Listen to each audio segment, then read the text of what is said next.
There's a freight train forming behind him right now. He will be as nervous as a cat in a room full of rocking chairs. I can give you the hot tip.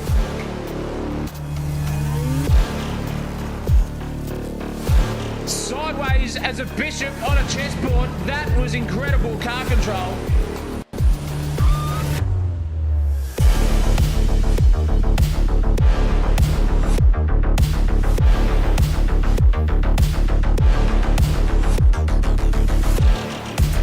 Going for a bit of an ambitious dive now, and oh, there's contact!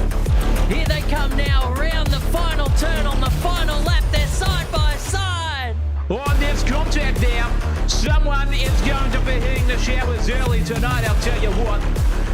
Crosses the line for P1. Brilliant racing, absolutely sensational stuff. This is heart-pounding. This is nerves-rising. This is sensational TV.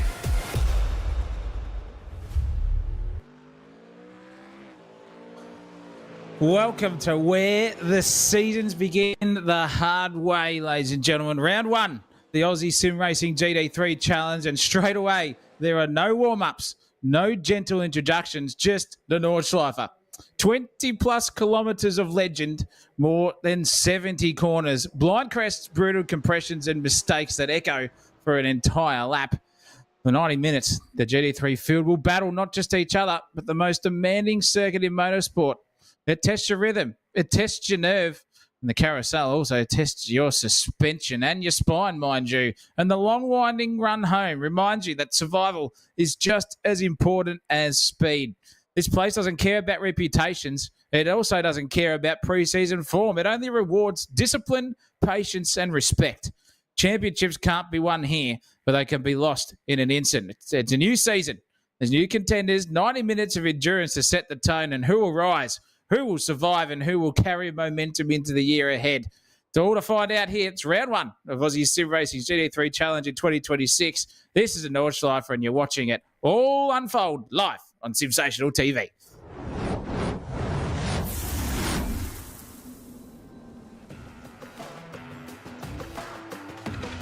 Oh, yes, indeedy. Rightio, steady yourselves, Sim Sages and spectacular splitting scholars, because this is how a season should begin. Sensational TV welcomes you to round one of a brand new Aussie Sim Racing GT3 season, launching with a not-so-subtle handshake, with a full-blooded bear hug from the Nürburgring combined circuit. A place where the GP track says hello and the Nordschleife replies survive. 20-odd kilometres of curbs, courage and catastrophic consequences. It's a racetrack. It's less a racetrack and more of a long-form personality test. I'll give you the hot tip. This is GT3 racing, ladies and gentlemen, where tyre pressures are theoretical, track limits are emotional, and one missed apex will have you writing postcards from a completely different postcode. Precision, patience, and a healthy respect for the Armco, all mandatory. Ladies and gentlemen, joining me in the commentary box tonight, in the commentary gondola here at Sensational TV, the man who considers this circuit a warm-up lap, Zach O'Reilly, a bloke who insists that this circuit is flowy and believes fear is just latency, and has once claimed he could tell each corner he's crashed at by the sound alone. Zach, welcome to the stream tonight. Welcome to be on board. It's gearing up to be another spicy season here for the Aussie Sim Racing boys. It is. Thank you very much, Chris. Great to be here as well with you, and it's a pleasure to call the action for these boys for the whole season. This is a rip snorter. Last year was amazing, and we got some beautiful racing, and nonetheless will happen this year for sure, and I'm excited about this one. It's a test. It's a challenge. It's dead set in the fair dinkum department, a place where I do know where I crashed because of the spinal repercussions that I still currently hold today after that trip over in Germany. But here, it's all in the virtual world, and there's no spinal taps needed. There might be some broken fingers, maybe some broken wrists on the old direct drive steering wheel department, but it's going to be a massive test here tonight, Chriso, and what a better place to start than Nordschleife. And it's a new reset. We've got new liveries, we've got multiple Mustangs on the field, and we've got plenty of new guys coming into this one as well, so strap yourselves in, ladies and gents. It's a new year, ladies and gentlemen, 2026. It's the Chinese year of the horse, but I'm pretty sure it's going to be the year of the Mustang or the prancing horse or whatever the hell the badge on a friggin' Mustang is. So it's all come together there for the Chinese New Year. But here we are riding with Dan Smith, our last season's winner. And he's out there in a car that was voted by the rest of the drivers. He put it to the Discord, folks. And how's this for tooting your own trumpet? He says, "I'll compete next season in whichever car you guys vote for." So this was it, ladies and gentlemen, chosen by the people. The bloody what do you call it? The Chevrolet C9 or whatever the bloody hell C8. this C8. It's a tough car to drive. You don't see many of them out there in the wild, but he's taken control of it this time, and we've seen his results in the officials, and he's absolutely kicking some ass in this thing. So maybe it was a blessing in undisguised by the folks out there that voted this thing in. So he's driving out there angry and with a point to prove this season, Zach O'Reilly. He does. He came from the arguably and also debatable OP car, the Mustang, and he's gone from one side of the garage to the other. He's gone from the effective blue, into the red in the Holden and Ford department, but from Ford to Chevrolet now. So it'll be interesting to see how this guy goes this season. But as you said, he's setting the precedent early in the practice sessions and really, really turning himself right up in the pace department early on in this. And with the 20-minute qualifying session as normal, ladies and gentlemen, around here, with laps around that 6 to 7 minute mark, they've only really got 3 goes at it. And if they bin it once, they're going to be in a world of pain and a world of pressure. And this could be the ultimate test on who can keep it out of those Armco barriers, out of the bunda, because one little slip up like that, and it would be good night, Irene, to your suspension. Yeah. And speaking of suspension, this man here is back from that, off his Christmas break, from his suspension off the sim racing grid. Matt Munro in the Mustang here and doing the old green-eyed monster livery proud there, Chris. And we've got another one here. That's Ferber. The Ferber's rocking the green-eyed monster there. Oh, Furby. Yeah, I think there was a race to get into that livery anyway, but Ferber won that one. Matty Munro there in the old FPV Performance livery as well, so a nice couple of little throwbacks there to the V8 supercars of yesteryear. But I'll tell you what, as you said before, this is an unforgiving circuit, and 7.5 minutes around for these guys. Just one step in the wrong direction, and you got to go and do basically a 7.5 minute in-lap for nothing and load up and go again. So they'll probably only get 2 cracks at it, to be fair, maybe 3 if you can get around there quick enough. And if you do bugger it up, that's it. You don't get a second chance at it. So tough going out there for these guys tonight.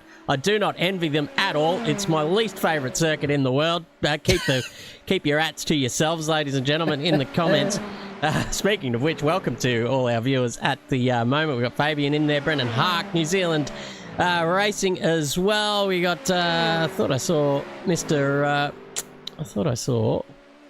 Jason in there, but no, he's not in there. It's all right, but welcome everyone. Yeah, welcome to everyone out there in social media land, Facebook, YouTube, Twitter. TikTok as well. It's good to have you all. Instagram there as well. It's bloody awesome. And we love seeing everyone chime in during the seasons and in the chat. So don't you be just viewers out there. If you want to have your say, get into the chat and go for it. And Haxter's already said that. He's gone, great to see how Matt Munro goes. Be a tough season opener track choice for sure.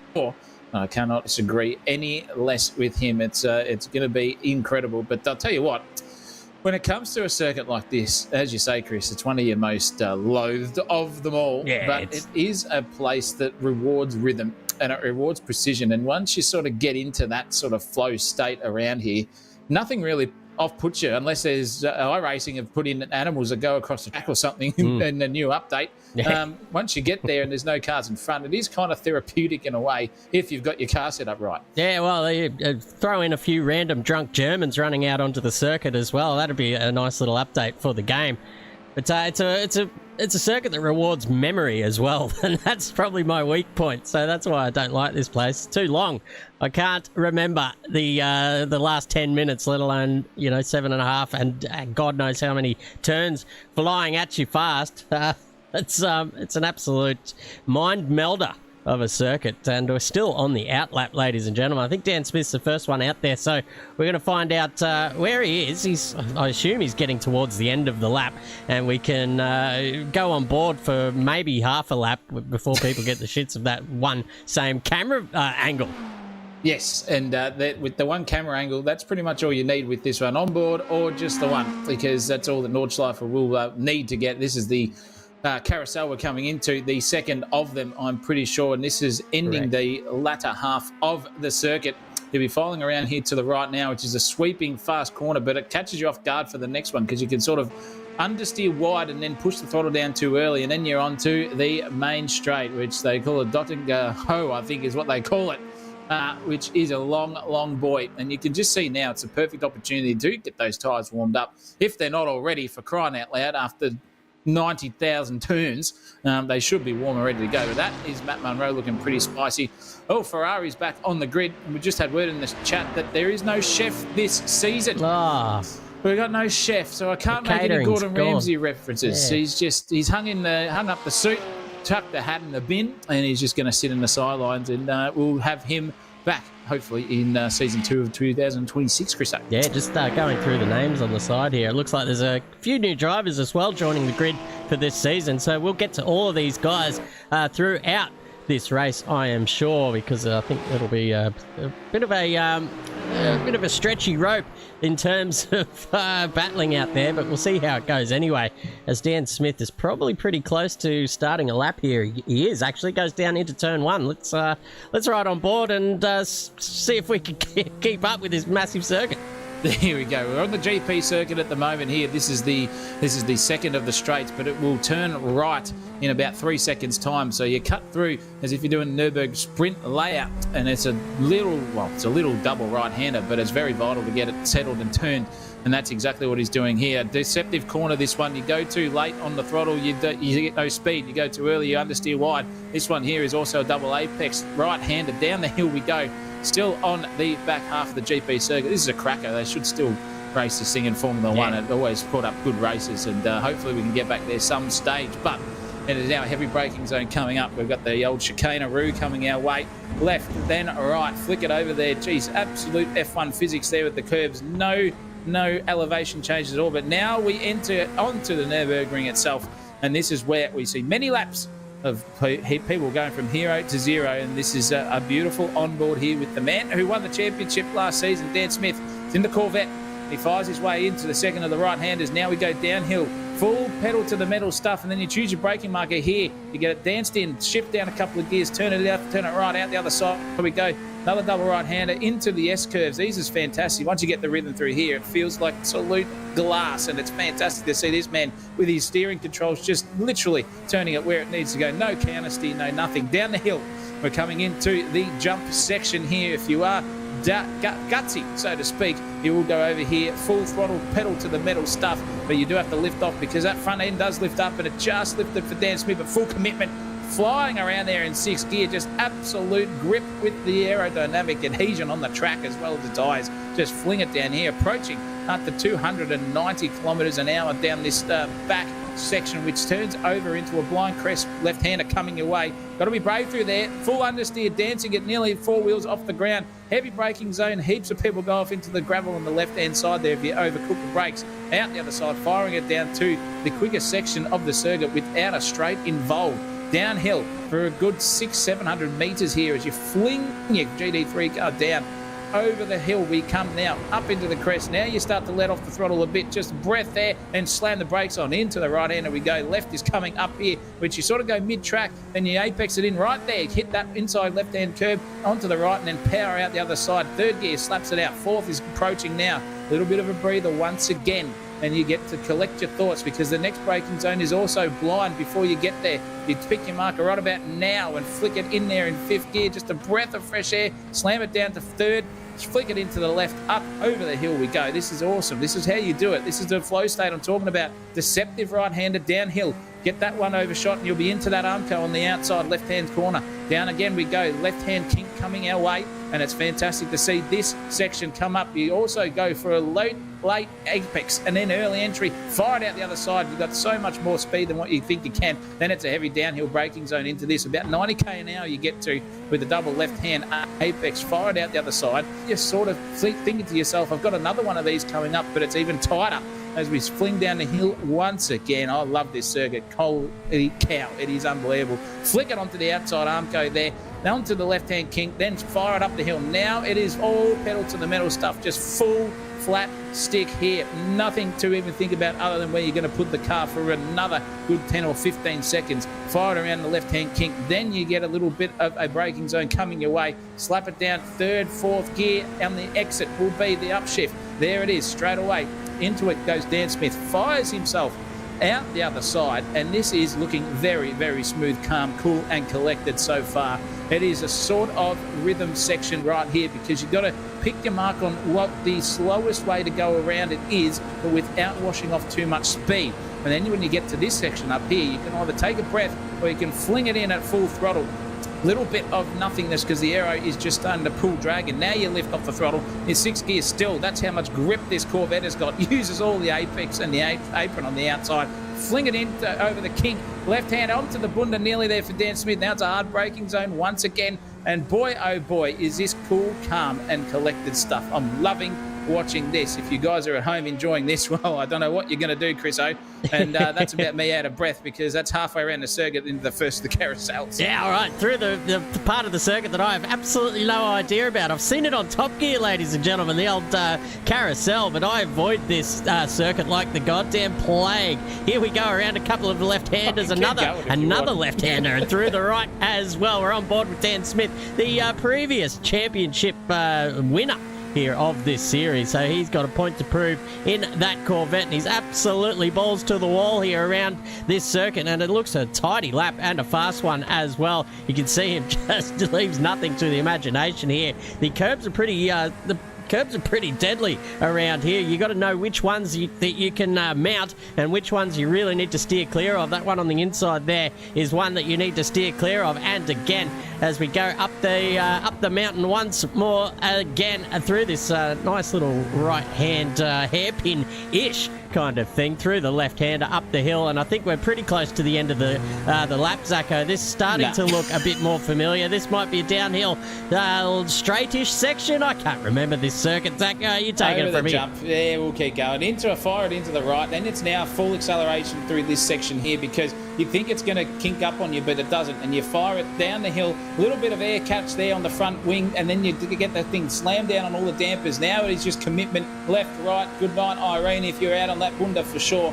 Then we're sort of approaching this double right-hander. Get off the brake pedal and then fire your way out. Third gear approach into the left-hander we go. Fire it out into the second of the concrete curb carousels. Fire that in there. Commitment. That grip is there on the concrete. Fling it out the other side. Forget about your spinal cord and any sort of membranes you've got in your head at the moment. The brain is wiggling and wagging through this fast double, triple right-hander to end the massive, massive tight section, and then it is just a full breath of fresh air as we go down the back straight. And this is where you can either choose your setup to be full aero limited or absolutely none, because if you have a thing that is grippy and quick through the midsection, this is where it's going to hurt on the racetrack. And you just sit here and you ponder and you go, geez, I wonder what the misso's cooking up for dinner or something, or geez, should I go there? But it's nearly top speed for that Corvette. It is singing in sixth gear.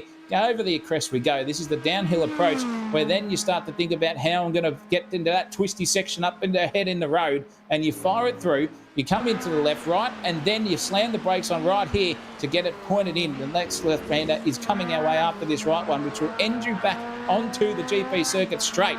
And there is a lap of the Nordschleife. After all of that, Dan Smith's about to set a time of a 7-minute 38 something, as he's 37.6 in fact, to set the benchmark. Matt Munro's about to cross the line now. He's done a 7:39.9, 2.5 seconds or thereabouts. Dan Smith has already got over the competition. We've got Hallinan, we've got Son of Mark, we've got the Chamber of Secrets coming through, we've got the old Compass there in Western, we've got Archie White there, and the Beer Man also setting some purple sectors too. So look out for these guys as they come around, Chris. Yeah, here's some of the new drivers we were talking about before. We've got David Chambers here in the number 24 Porsche as he finishes off his lap. Let's see what is installed in the old timing department. The Porsche crosses the line now for a 7:43, so already 6 seconds off the pace there for David Chambers. Well, Archie White joining the party as well with 1:47.4. There's a big discrepancy in the times, but the Duff Man is back here for a new season and rocking the same livery as last year in the Blendline TV colours, looking as quick as he did last season, folks. He's only a second off the pace here for Dan Smith, and he's going to take that Mustang around for another go. Looks like Matt Munro pulled up and went into the pit. So did Matt Webber and Hallinan as well. Both of those guys are happy with one lap and are not going to bother with a second. I think that's probably the case. I don't know if they're going to get around for a second hot lap, so it's basically just a one-shot qualifying here tonight. These guys that are going around again, possibly just looking for extra tweaks to the setup perhaps before we get into the real race. Well, yeah, there might be some brake bias adjustments just per corner that they're looking for. Ortner, another new name to the series, has an 8.16, so a fair way off the pace for him, but that's all learning in sim racing for sure. Across the line, there goes Cullen too. So he's ended back into it, and he's an 8.10 as well. So a couple of the back markers finishing their breathing laps to set themselves ready for rocking and rolling. The times are coming in. The old Douglas has come through. The Whiskers has come into 9th place. Sorellas in 8th as well. And no one has been able to eclipse that man, Dan Smith, at the top. He is just barnstormed the Duff Man. A second over 20 kilometres, though, is absolutely nothing, ladies and gentlemen. If you put that in microseconds, that's like half a tenth a corner. He's only losing to Dan Smith. It's incredible. Yeah, it's everything's multiplied by these laps when they're 7.5 minutes long. You think maybe if that was around a 1.5 minute circuit, there'd be hundreds between them when you add up each corner, as Zach said before. But this is Mitchell Sykes here, another new driver to the series in the Beamer, and it looks like he is he pulling it up here? He's just looks like it's slow because it's a very long circuit here and darting which way and that. But Ryan Ferber's gone purple in the first sector. He's gone green. His first lap was a 7:37.6, but it is not on the timing tower, so he must have stepped a little foot wrong there and invalidated that lap. So I reckon it's a little bit spicy, a little bit hot under the helmet in that Mustang right now for Ryan Ferber. Yeah, he'd be spewing about that because that would nearly put him on pole for that one too. Yeah. And we've only got a minute left to qualifying. And that means that these guys either will get to the start-finish line. If the overtime lets them go for another lap, it'll happen. But is this one going to be invalidated as well? We don't know because there's a couple of microsectors there missing on the timing tower, which is probably just SDK doing SDK things. It's consistent all around, actually. Yeah, we got that one wrong. Yeah, he's still on his hot lap. Still on his hot lap, and it's purple in the final microsector here too. So he is flying here. He's at 7:27, 7:28, 29. So he's got 6 seconds now to cross the start-finish line if he's going to pip the man in pole position here of Dan Smith. Can he do it? As he crosses the line, he won't be able to do it, but it's going to be very close. Is it going to pip Matt Munro for a second? In fact, it goes to the top. 7:37.391. Eat your heart out, Dan Smith. That is a pole position there. Dying seconds for Ferber. He has come on hot here at the moment. He's got the batteries back in him. He's yapping and squeezing around like a Furby. And that is beautiful, beautiful stuff. Cracking drive. Yeah, super stuff there in the Mustang. The change of car has really helped Ryan Ferber. We saw him last season rocking the Porsche. And he's given up that rear-engine vehicle for something at the other end. And it's certainly helped him here, pipping Dan Smith for pole position. We're following a new driver here, Nick Green. Actually, no, we saw him a few times last season. He pulls it up here and does not set a time. Not good for Nicky Green, but I think that's the end of qualifying, ladies and gentlemen. And we'll take a quick break, Zacco, and get some words in from our sponsors. What do we think about that? I hope that is correct because Dan Smith's on a flyer. Well, if he does pip us and the timer has not hit, we'll be back here after that. There goes Marshall into 7th place, but a couple of words from our sponsors, ladies and gentlemen. I think, Chris, are we going to stick with him? We'll stick with him until we get booted from the session. Let's just see what happens here. Well, he looks like he's on song. He knows he's pushing here. I think they've got the old overtime on. And look at that. He's got purple, green, orange. So he's definitely going quicker overall in the whole lap so far than what his personal best is. So it might have been just the old sequence of warming up the tyres. And I wonder if Ferber knew that as well in his department, if he just kept going around for one more time as well. And so is the Beer Man going quicker. 2 micro purple sectors as well. This could be a very, very interesting end to qualifying. It's not over yet, Chris O. Yeah, apparently so. We might hopefully get across the line here for Dan Smith. He's one of only 4 cars that are out there on the circuit attempting a second hot lap. So maybe he knows something we don't, or he just loves the circuit and wants to, rather than sitting in the pits watching people go fast around here, he prefers to do it himself. And why not? When you've got the talent that's under the lid of that car, then you may as well be out there doing what you do best. And giving the folks here at Sensational a show. And you can see the body language of that car is absolutely pushing it to the nth degree here as well. So it's a great watch for everyone at home, and hopefully he gets around for another lap. But I think Ferber will be probably going, no, hopefully this session ends. As I said that, he's absolutely binned it off the road, and that will be the end of that lap.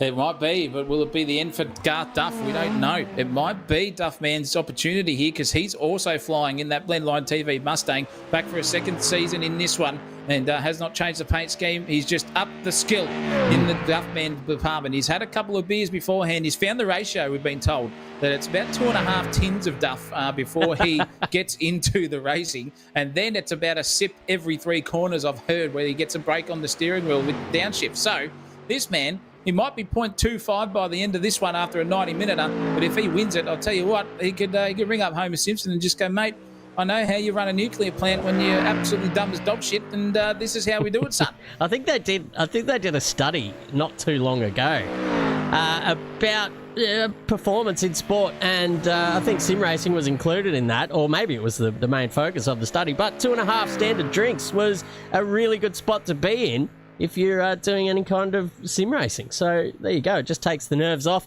at the start of the race. Maybe gives you a little bit more bravery as well. Who knows? A little bit more creative too. Was that done by the Alcoholics Anonymous study there as well, after all the pissheads came in? It was sent to me by Andrew Ferguson, so who knows? Well, a man who is a non-drinker himself in Andrew Ferguson, just bringing out the studies about drinking. Maybe he's just all played us on a whim, and he says he doesn't drink, but he does when he's racing. Who knows? But I tell you what, this is looking promising here for Duffman. He is on song here. He's flying around. The timer has just glitched out, giving us no timing reference on what the lap time is, but the sectors are telling us a different story. And will the timing tower tell us exactly the story that we are hoping that could happen for him? He's gone as he crosses to the top line? here. Has he gone? No. Unlucky. Lap discounted. Ferber takes pole position and does it for Dan Smith and for Guy Duff as well. A little bit of a breath of fresh air for this man. He can just park it up now and let us get on with the 90-minute. Yeah, absolutely. So Ferber takes first blood here in the new season 9 here of the GT3 Challenge. Or is it season 3? It is season 3. I'm getting my series confused, ladies and gentlemen. We're very, very busy out here in the studio. There's a few cars still going around. Eric Richter, no, he's done. Everyone's done. That's it, ladies and gentlemen. That is qualifying concluded. Following up quali is a 90-minute race around this absolute green hell, they call it. And fair enough, too. It's one of those circuits that can spit you out or take you to glory. Speaking of taking you to glory, we're going to go to a short little break from our sponsors, SDT, ARD, and Speed Nation. Hold on to your hats, folks. We're going to be back in just a moment. Motto is that safe drivers are lifesavers. If your organisation shares this belief and are planning to improve driver education in your community, SDT Simulator Driver Training has the solution. Many of our simulator users are also gaining a revenue stream by taking their simulators to events and schools for driver education programs. The system can also be set up to run motorsport simulation. Many leading racing drivers are now using simulators to improve their skills. Such software can also be used to show drivers they are not as skilled as they think they are. SDT Simulator Driver Training is a division of Safe Drive Training, one of Asia Pacific's leading driver training providers. We offer affordable driving simulators that are assembled in our Brisbane head office. SDT simulators are now in use across Australia and are expanding into international markets due to their affordable price, unique features, and customization for driver training. Depending on the simulator model being purchased, you will receive a range of training resources to help you to facilitate quality driver education. SDT is the exclusive distributor of Fatal Vision alcohol impairment goggles, marijuana simulation goggles, and drowsy and distracted blinking goggles. All are used to demonstrate the dangers of such impairments on the driver. Also available are driver training posters, driving handbooks, and distracted driving resources. Our simulators make the perfect training tool for drivers to experience how various impairments affect their performance. Contact Simulator Driver Training for more information.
Expertise in getting the best gear. Sensational TV has proudly partnered up with Speed Nation. It is New Zealand's go-to destination for high-performance sim gear.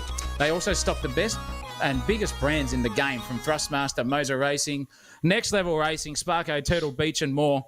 And whether you're looking for the ultra-responsive racing wheels or pro-grade flight controls, immersive audio, or rock-solid cockpits, I'll tell you what, Speed Nation has got it all. They also carry other trusted names like Butt Kicker, PT Actuators, Wheel Stand Pros, Gen Ace, Spectrum in the remote control field, and also Collective Mind. So every step and part of your setup is covered, from complete racing rigs and premium flight packs.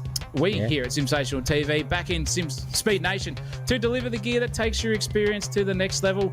Fast shipping, trusted brands, unbeatable quality, and I'll tell you what, Speed Nation has it all. And as an excellent gift for all of our viewers tonight and members out there of Sensational TV, and if you're trying to get into racing, go to the checkout, buy some stuff off Speed Nation, because if you buy any full price product on the website, enter the code SIMSATIONAL, that is SIMSATIONAL.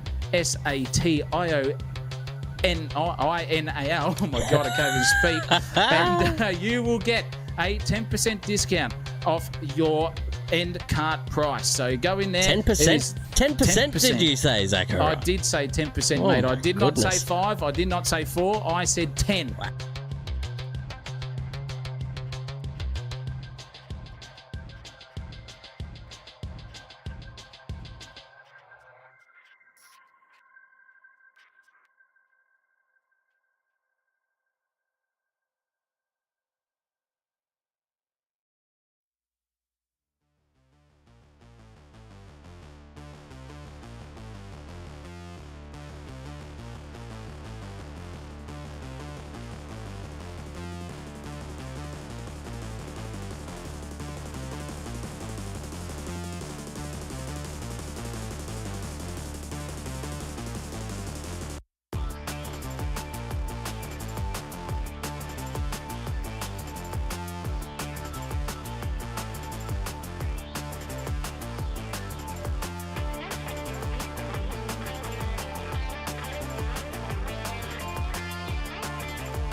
Yes, folks, they're gridding up as the sun sets off in the German distance.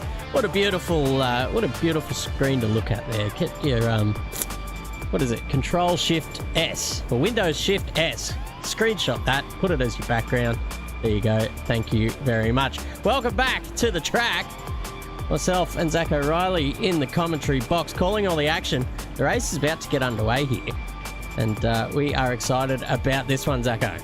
Oh, yeah, we are. And this is going to be a challenge for that man off pole position further, because the man off second place, Dan Smith, was dead set, going quicker than him and invalidated his own lap in qualifying. So can that Mustang keep itself in front where it needs to be, or are we going to see the beer man and Matt Munro come through and just absolutely blitz him for this one? Or is it going to be death-defying acts for the rest of the 25 guys on the field? How many casualties will we have? How many finishes? That's all in a moment's time when the checkered flag waves after 90 minutes, Chriso. Yeah, absolutely. We'll quickly run through the grid. We've got Ferber and Smith off the front row, then Duffy and Munro, Webber and Hallinan, with Marshall and Chambers behind them, Cairns and Richter. He'll be watching the scale there as well, mate. No earthquakes for him. White and Sarella behind them, Douglas and Cullen, Ortner, Seville, Parkinson, Fallon, Price. Look, Luke Fallon all the way down there in the Audi. Price and Weston, Oliver and Payrach, Green, Justice and Rogers right at the back of the field. Then we've got Sykes, Clark, Varga and Georgeson, but the lights are out and we are go, go, go for the new season here at Aussie Sim Racing. And what a start from Dan Smith. Absolutely smokes Ferber down through into the braking zone here at turn 1. So Dan Smith leads. We've got Ferber in second, Duffy there, and there's a 3 wide here. Oh no, the Mustang's been turned around there from the Porsche, and there's absolute chaos here at the start of this race. It's a car park, ladies and gentlemen. The 4X car trying to get through. There's people doing donuts on the circuit at the moment. This is absolute chaos to start this season. Not a great look here for the league. This is I don't even know where to look here right now. There are absolutely cars splayed all over the track. Who got through? Who didn't? Who knows? Dan Smith still leads. Ferber in second. Duffman third. Matt Munro in fourth. Kobe Marshall has made his way through and up 2 positions. Archie White up 5 here at the moment. So a great benefactor of all that kerfuffling off the start here. David Chambers, we might see a safety car. Do we? I don't know. There's probably still cars turned around back there. Ty Seville up 8 positions as well, so great start from him. Then we've got Hallinan there being chased down by the Price is Right. I think the Price is definitely right because he's up 9 positions off the start. Luke Fallon managed to get through all the bullshit there at the start in the Renee Gracie livery there as well. Well done there to him, son. You can send those flick those videos through to the sensational.broadcasting@gmail.com if you don't mind. Kyle Douglas there in 12th position. We've got Brendan Ortner with Michael Cullen chasing him down in the BMW. Joseph Parkinson follows through. And I tell you what, the rest of these guys, this is where we start to find a few guys with broken cars. Here's one indeed, Matt Webber, trying to make his way into the pit lane. I don't know if that's a legal way to get through. Whether he gets in or not, we'll find out later on. But he has certainly got a broken car. Down here, Joseph Parkinson in the Porsche. I think he made it through unscathed, but I think, Zach O'Reilly, there's a few cars out there that are absolutely clobbered from that opening kerfuffle. Yeah, they got more hits than Elton John's ring hole. I'd give you the hot tip after that one. It was set, poor stuff from all of them. There was more gangbanging going on there than a porno shoot, I can tell you, and it wasn't of the humankind. But nonetheless, they kept going. Cairns was the biggest casualty out of that one, down 18. But this man got right through, did Matt Munro.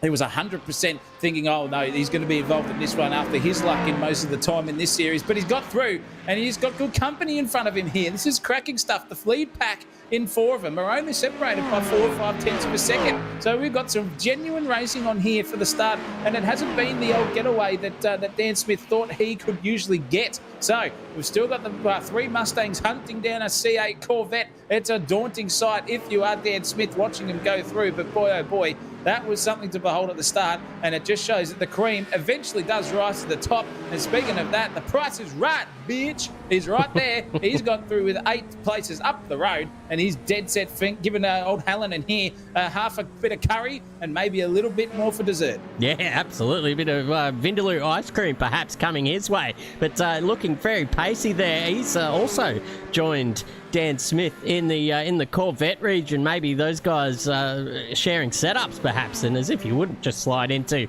Smithy's DMs and ask him very politely to share your little setup with me, mate. I'm the other lonely guy out there in the in the C8 Corvette, so just give me a little helping hand. I'll tell you what, up 8 positions off the start, so he might have just done that and given the old Price a little bit of a leg up there, so he'll be happy with that. But at the time being, he's kind of lost touch with Martin Hallinan in the Ford Mustang, who has just kicked clear a couple of tenths there. But looking up the front, and that battle up the front is still raging at the moment. Matt Munro just dropping off the back of the peanut gallery here at the moment. We've got Duffman and Ferber and Smith all separated by less than a second here at the moment. So it'll be within Matt Munro's best interests, I think, to just try and stay in touch, keep in that suck range and just get sucked off all the way around this German circuit, if you know what I mean, ladies and gentlemen. And we've got to keep it PG rated for the time being, 7:30 at night.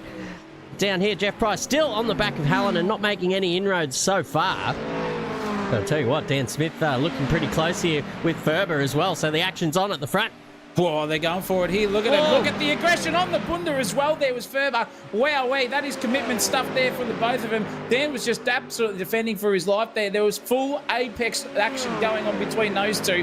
And I'll tell you what, in the old grinding department, that nearly came to an absolute disaster. But they've come out the other side beautifully. And thank goodness for that. Matt Munro's eyes would have lit up like dinner plates there when he saw that action happening. And so with Beer Man as well, too. It'd be interesting to see if that keeps going on for the remainder of this race, but they're doing a good job here throughout the first half of this lap of the Nordschleife.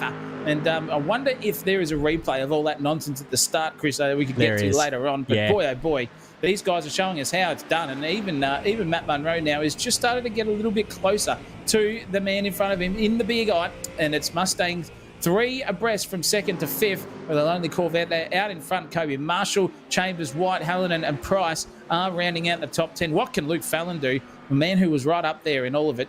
He's still sitting in 10th. Here's Moneybags going for it as well. And the man we just spoke about, Mr. OnlyFans, he's trying to get in bed with the person who drives this one, but I don't think he's going to get there because probably a bit out of your league, son, I've been told. Maybe check yourself in the mirror a bit, Luco. But anyway, he's putting his talents elsewhere on the racetrack here at the moment as we'll go for it. That is full sideways there, and that Porsche is wide. There goes Fallon on Douglas up the inside. Thank you very much, Mother for the Rabbits. He says now, with that little bit of damage on the front bumper of his Audi, hopefully he can just put the anchors, turn the screw, so to speak, for Chris Munro, and get himself further out in front and maybe claw down that 10-second gap to Priceau. Yeah, I mean, you can see that he's been released now and he's already gapped him by half a second, so he'll be just slowly walking away, despite all the damage on the front of that thing. The lonely Audi in the race, and probably the lonely Audi out there in the officials as well. It's not a race car that you see used very often anymore. Now that iRacing has an all plethora of GT3 cars to choose from. It was one of the first, but it is seldom used. And I think it was a little bit of that... well, if Dan Smith can go in a shit box, then so can I. Oh, all 4 wheels off the ground there. That's come unstuck, and he's out there in the kitty litter, keeps it off the wall somehow. And Douglas gets that position back. Wowee, that's some exciting stuff there from Fallon. Wowee, I thought we were at the bloody Dakar Rally there for just a moment. That's a screenshot and a half there too. If we thought the race start was good, that one, all 4 wheels off, see you later. And he did try to do a best impression of the Dakar Rally. And these guys are doing their best impression of sucking off because the suck is real here. And you can see Ferber just closing in. Up the hill we go. So it's going to be even more so for him. He's going to switch to one side. Which one is it going to be? He goes to the right. And now this is interesting because it's a drag race down the hill. Who's got the most horsepower here and the most momentum? 2 by 2 into the final 4 corners of the Nordschleife onto the Nürburgring circuit. He's on the inside. Surely he's going to get this job done. Dan Smith's fighting it for his life. Pulls out the last minute there and goes to 2nd place. But can he get the switch back on here onto the front straight where we go? He can. He just knows it there. This is cracking stuff. Now Ferber's going to have to go full defensive. Stick it right to that right-hand side because don't give this man any inches on the circuit and he will be right there with you. He'll be up inside you, in fact, with a couple of inches there too. So this is incredible. Into turn 1. Once more, is Dan Smith going to be able to fight Ferber? Ferber breaks really, really late, gets it into the apex, flickers to the left. That was nearly disaster there in the background too, but he's gone a bit wide, so that's it. That's all over here at the moment. It's on again. This could be the lead switch once more, all within a kilometre of the circuit. Dan Smith opted to the outside. He's going to Max Verstappen him. He did deep further on Dan Smith, cracking driving. And now that Mustang surely is just going to gallop away in the old horsepower department. And with some clean air, it could be the best thing because the beer man is right on Dan Smith's collar now. And it could be a threesome here for the lead. Yeah, it reminds me of that meme going around, but we won't get into that. One of these things just ain't like the others.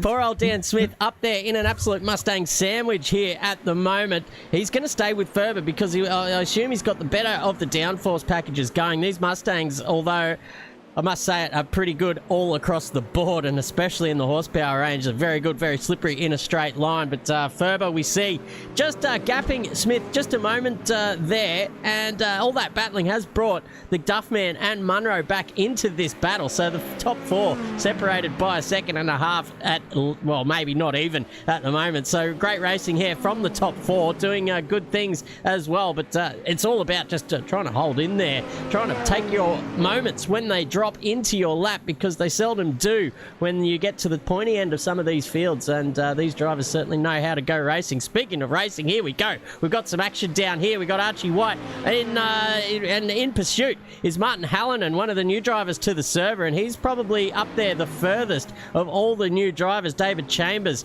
is the other one up there in P6 at the moment, but Jeff Price is right, mate. It's all coming up Millhouse for him. He's got the showcase, and he's in his palm of his hand at the moment, just waiting for these two in front just to start to come together in the battle mode.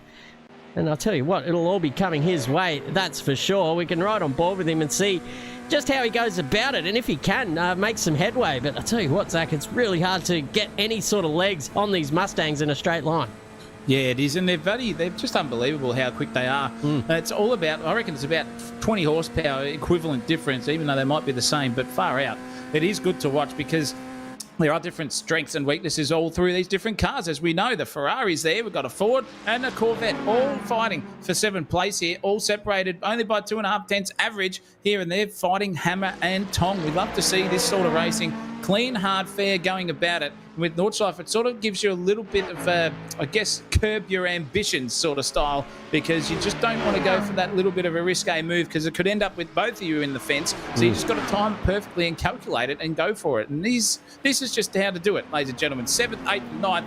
Also doing a great job replicating what the top four are doing too as well. So cracking little battle. Who's going to blink first? Is it going to be White? Is it going to be Hallinan? Or is the Price is Right just going to even elevate himself further up there onto the jackpot wheel and take both of them with an absolute spin of the wheel century style? Well, there's the sale of the century. We've got all the board games, all the game shows. They're ready to pounce, and the Price is always right with this guy, and he's come up a good what's he up? 10 positions now. P10. Yeah. Absolute flying at the moment for the Price is Right. And I'll tell you what, Whitey has his, Hallinan has his hands full at the moment. Now you can see that gap is, a bee's dick, really, in the technical terms. Sweet FA, and all it takes is just one mistake, as you said, Zach, and it'll be all over for him. But you've got to be a good driver to be up there in the top 10 of this field anyway. So as I said before, it's you kind of counting your chickens if you're hoping for a mistake, because it's not going to come to you. You've got to maybe force it. But we'll come back to this, because Hallinan has now gapped him out to about half a second. They're battling hard up the front again. Ferber and Smith covered by about 3 tenths. Duffman right up there as well. Matt Munro trying his best to stay in touch with these guys, but he's now dropped off the pace by about a second. But all it takes is a little bit more battling, and it's on for young and old. But I think now that we've got just a little bit of a lull, I'd like to go back and have a look at what happened at the start of this race. Let's go and have a look. Zacko. Let's have a squizzo, shall we? And, geez, here we go. So, looked all pretty nice up until this stage. It was just sort of, everyone's dancing around and whatnot. And then the freight train of the Trojan horse was just there, the Castrol Porsche, turned around Matt Weller, and he got turned around. Then we've got 5 or 6 cars all in the bottom of it. Webber was just turned around. Then another car came in contact there as well. We've got Donuts in the infield. Rogers was involved. They're all sort of trying to get their way through, but look at them just ass-punching everyone. It's literally just a full fisting here for this whole session of cars. And Payrac somehow comes out the other side the least impacted from it in the damage department. But Fallon was involved in this one too. In the chopper cam, you can just see the nose just be chopped off a little bit there, and that's all it was. I don't think there was anything nefarious. It wasn't a dive bomb. It wasn't a punterino, but just the old Lance Stroll Constantina effect was there. And look at it. It just keeps going on and on and on. It's unbelievable. Yeah, just Webber just turning across the nose there of the Porsche on his inside. So that was the cause, I suppose, ladies and gentlemen. Who was that asked? By quote. There you go. It was just a little misdemeanor that can happen in close quarters racing, especially when you're going in 3 wide into the turn 1. Just maybe not aware of how far up that Porsche was on his inside, turned across, ended up, 90 degrees to the circuit. And when you've got another, 20-odd cars coming through at peak braking performance, it's just a recipe for disaster. And it was a car park straight out of the bin there, and there was quite a few that didn't make it through and out of this race. So 4 at least that I can see on my timing screen that didn't get through, and they've hit the showers early, Zach, as our great man would say. He would, and don't forget the talcum powder as well. That's in there for sure. Oh, Jesus. I'll tell you what, Fiat Man. I wish he was here, the old Rabs. That'd be good. But, we just got to cop what we're seeing at the moment. And at the moment, this man is and he's inside the top 10. And I'll get back to the point that you were raising earlier about being inside the top 10, Chris. So just making it around here in 90 minutes of racing without DNFing is a feat in itself. Doesn't matter how fast or slow you were going. If you can just keep it out of the walls and whatnot and pace yourself, you've got to give yourself a pat on the back around the green hell, because, boy, oh, boy, it's just challenging. And shit of a joint. It is. Well, when you have that, well, not a shit of a joint, but when you have those when you have those moments where you just have half a blink of what's happening here, because the blinking is happening between Garth Duff and Dan Smith. Duffman's gone for the outside. He's going to replicate what move that Ferber did on Dan Smith as well, dancing it on the limit of the both of them. Rear engine versus front engine. I'll tell you what, when it comes to braking and weight transition, the front engine's always going to win because the back end gets nervous. But Matt Munro's having a look at this. He can just see them fighting there in the distance, and he's hoping and praying to the racing gods that those two turn each other around. And Dan Smith just full bump drafting him down the front straightaway. Into turn 1 again we go. Who's going to blink first on the brake pedal? Dan Smith is not. But I'll tell you what, Duffman went a bit deep there. He's going to be all compromised here in this section through the S's. That's an advantageous position for Dan Smith to be, but he can't get the traction down, and bang goes that Mustang. Just drive traction is unbelievable in that thing. It's like you put a pedal on and said, I'm out of here, and he got that P2 done. Dan Smith struggling in that Corvette, and maybe he's regretting his decision about the old switcherino. I think the circuit plays into the hands of the Mustang, to be fair. You'll see him in some of the tighter circuits probably excel in that thing, to be fair. So, you know what? A season to construct a championship, it's not about winning every race. It's about just being there and being consistent. And that's what we've seen from him so far over the last season. So certainly he will be up there in all of the races. Whether he gets P1, 2 or 3, I'm sure he'll be up there in all of those throughout the season. But a speedier customer, we know, and he's done plenty of practice in this Corvette, so I think he knows how to squeeze every last ounce out of it. But I'll tell you what, I think there's enough proof in the pudding there with the Mustangs all up there in the front running to know that maybe it's a pretty strong car overall package. I'll tell you what, iRacing's dropped the ball there in the old BOP department. And the new update for 2026, that thing should have copped a little bit of a nerf, to be honest. But maybe next year. Who knows? Maybe. We'll find out. But we'll see. They never know what iRacing can do, and with the release of their Adelaide track, they were probably focusing on that rather than what a Mustang does versus the rest of the field. But it is a little bit of a struggle town. You just saw Dan Smith about 10 seconds ago dip the wheels off the circuit into the gravel, into the grass as well. As though he's feeling the pressure here, and Matt Munro is about to apply the blowtorch if he possibly can here. You can sort of feel the tension in Dan Smith's head at the moment. I can feel it from here. And he just knows and sees that it's not easy going in that thing. You can see the difference in confidence, though, with Matt Munro, just not as comfortable on that sort of move over the crest. And Dan Smith just absolutely pristine under braking into that corner as well. But for Duffman was none the wiser. He put the anchors on and just checked him up mid-corner. It's a great little chopper cam here from these boys. You can just see the undulations, the swerves, the track angle changes all the way around this circuit. And it just goes to show that you do have to keep your wits about you for the whole lap after lap. And with 90 minutes, it's just an absolute barnstormer for you guys to race at full pedal to the metal. Keep your focus on and wonder about how those tyres are going to outlast as well. That's another big thing because they're copping an absolute rimming here at the moment. Yeah, well, this circuit, it's known for tearing up tyres because you're basically just leaning on them every which way direction you can possibly think of. And they're just going to wear out sooner or later. So we'll probably see these guys come in for some pit stops. I don't know, maybe pretty soon. We're getting towards that third race distance, possibly 2 pit stops coming in for a lot of these drivers, 90 minutes around here. But it's all in the, it's all in the future. Who knows? So these guys have done their homework. They know when they're going to pit. They're going to know when they should possibly pit early if they're stuck in a little battle. But I'll tell you what, this circuit serves up. I guess the battling's not as hard as it would be around a short circuit, and when you're basically full throttle a lot of the way around, the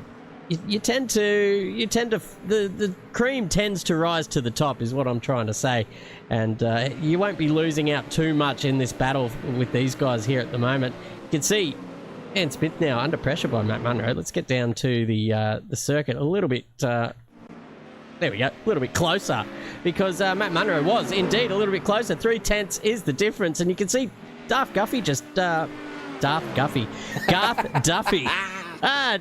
kicking clear at the moment as well. So Dan Smith struggling a little bit on those tyres in the C8. I think they might just not be coming to him a little bit, maybe overdrove it in the first portion of this. And now Matt Munro lining him up indeed. Is he going to maybe be able to have a crack at him into the next braking zone? Possibly not, because now Dan Smith's turned on the afterburners, kicked out another 10th in that little battle here at the moment. But it's in some intense driving here, coming into a hard braking zone around the right-hand side. And Garth Duffy just starting to whoa, no. Oh, he's gone. He's just looped it there out of that turn, and he's facing the wrong way. That's a free kick to Smith and Munro up to P2 and P3. Garth Duffy out there and getting back on the circuit now as well. Yeah, with some smoke as well. Yeah, the Garth Duffy. What a the force is with him. Don't you worry about that. And the dark side has just crept into his game as well, so he's got some damage on that thing too. He's going to have to go into the pits and get that repaired. Oh, no, I'll tell you what, a couple of beers, too many already in this one. He was feeling the pressure, and it came to him. And the old Garth Duffy, or Darth Guffy, whatever we want to call him, is yeah, 2 for 2 tonight, Chris. We're like those bloody commentators on the Le Mans. Le Mans. Goodness me, we've lost it already. Speaking of not losing it, though, Archie White is all under sorts of pressure because Hallinan is all over his gearbox again. And you can see that these two are just starting to let be old Pricey back into it here. So I'll tell you what, it just starts to peter off into nothingness, and then all of a sudden we get something again. And these guys are doing a better job than the guys out in front because none of them have spun around on their own whims, and they're all going racing. So this is how we do it, ladies and gentlemen. And speaking of the cars suiting, the old Max Verstappen, Franz Hermann was in this car exactly and just blitzed the field by an absolute country mile in the Fez. So it could be another car that might be up there and suited to this track. Hence why Archie White is doing a great job here at the moment. And yeah, big things. Well, I'd love to see how Garth Duffy just tin-topped himself around there like a bloody Beyblade and lost it. Yeah, I'll tell you what, if you've seen Franz Hermann in action, the bloke should get a bloody a nice little band from iRacing. The bloke races like an absolute vlog. Absolutely. If he did some of the things to me that I've seen him do to others, I'd invest the money, go to Monaco and knock on his front door and give him a swift old kick box to the nutsack. But that's outside of my realm. But I tell you what, he does give it the full beans when he's out there on the sim, because obviously he doesn't give a rat's ass. And he's like, well, he's a big enough advertisement for iRacing as it is, so they're never going to give him any sort of repercussions for what he does. But tell you what, he's fucking reckless out there. It is reckless. Doesn't matter what in iRacing where you go. The quality of drivers, it's just questionable. Doesn't matter if you got the creme de la creme and whatever. But these boys here are putting us a show, and it is well and truly on. Look at Hallinan. He is new to the series. He's got a new livery. He's in the Mustang, and now he is within 0.2 on the longest section of straight on the circuit, and he's got a perfect prime rib roast opportunity here to get himself in front of Archie White. Can he hold on here? It looks like he's got a fair bit of rear wingo on the back of this thing because he just can't catch him up the hill. And that Mustang usually would just power past. But the prancing horse versus the other prancing horse are going at it. And look in the background, here comes Price 02. He's flying around in this Corvette. That thing's got horsepower, ladies and gentlemen. Then it's three abreast here, all separated by 0.2 of a second into the heavy braking zones. Oh, no, there goes Archie White. He's see you later, alligator. Into the fence he goes. And has he got some damage? He has. Oh, and the worst time of the circuit to do it is miss the pit lane. So he's going to have to go around again with all of that damage. If there's so much on it, he will be spewing. And the biggest free kick of the night goes to Price and Hallinan. And Price is taking advantage. He's got Hallinan under braking here too into turn one. Can he keep it there in the old Tasman Mobile? He can. Gets it nosed in there, turns it left, fires out the other side, puts the accelerator pedal to the floor and fires it into 7th place. Beautiful, beautiful stuff there from Price, taking opportunities when it came to him. And can he keep that position? Cracking stuff, but Archie White, he'll be absolutely red misting himself in that cockpit, Chris. Yeah, absolutely. Not happy with that, I'm sure. He was running such a good race up until then, but I assume... Let's get him on the screen here. I think he's got some big damage on that thing. He's managing just to keep in touch with these guys at the moment, but we'll see what happens when he gets into the real high downforce sections, whether he's able to keep that thing on the road and around to the pit lane. Actually, looking on the outside of the car, it doesn't look that bad to the eye, so maybe he's able to keep going possibly and continue on with his planned strategy. Speaking of strategy, Matt Munro's come into the pits just now, and he's come out in P12, so interesting choice. He's one of the first to come in. The only one who has also pitted was Kyle Douglas. Apart from that, everyone else still out there. A lot of the guys down the back have come in, but that's because of that absolute car park that we saw on lap 1, so a lot of damage getting fixed there from those guys. But that's a big move. Early pit stop there from Matt Munro. We'll see if that's played out for him in the long run. It's a bold move, Cotton. It is. But look, we've seen 3 or 4 pit stop strategies work and win in races. So this could be a Lachlan Grant, so to speak, who did it at one stage in Assetto Corsa, mind you, but still managed to keep himself and get the winner with a 4-stopper in only about a 40-minute race. Oh, geez, Matt, don't overcook your tyres too early there. But he is doing what no other has done so far. 25-minute mark, he came into the pits. So in that mathematical term, there'll be 4 or 5 pit stops coming his way if he keeps on that trend. But I'll tell you what, this Hallinan bloke, geez, he hasn't let go of the back of Price at the moment. Jeffrey here is under all sorts, and he still hasn't been able to bridge that gap. This is good racing, and they're going for it. Yeah, you just have to be close enough once you get around to that high downforce area where you can really stretch the legs of the Mustang. As we've seen up the front of the field, we saw Ferber, we saw Duffy as well getting past the Corvette in the exact same spot on the circuit at the very end of that straight in the 10th sector. Who bloody knows how many sectors there are at this joint, but it's towards the end of the lap, you know, the one that we've seen so many times. But that overtake from the Mustangs, it just proves how strong they are in a straight line. But as I say that, just the previous lap, it was the Price is Right who came out and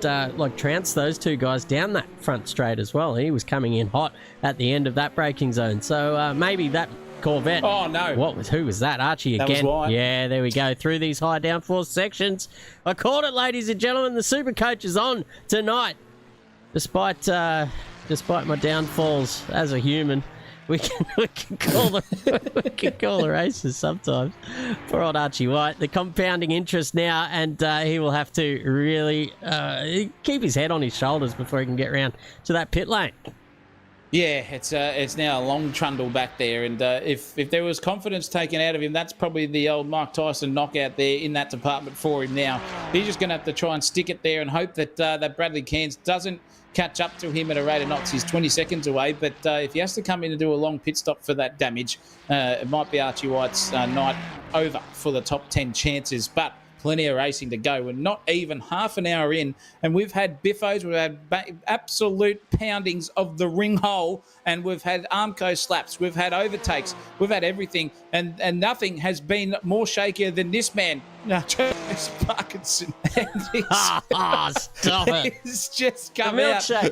He's come out, and I thought he had DNF'd early on, but he's in 14th, and he's circulating around. Another new name to this league this season, and he's repping the Porsche out there. There's how many have we got? I think we've got about 5 out there at the moment, so maybe some setup interchangings between all the Porsche guys can band together and get something going. But up 3 positions from when he started, obviously was in that biffo at the lap 1 T1 and the incident, but that's what happens when you be consistent. You can come out and get yourself set into a rhythm and still manage to get yourself inside a top 15. Absolute balls to the wall stuff for our old shaky Parko. I was about to say, yeah, it's good to see some of these new drivers coming in and shaking up the field. So he's done that as well. And here comes Matt Munro now, just overtaking Tim Weston there, as he's got those new boots on, and they're probably up to tyre pressure and tyre temperature at the moment. So the pace is coming out. Matty's on fire tonight.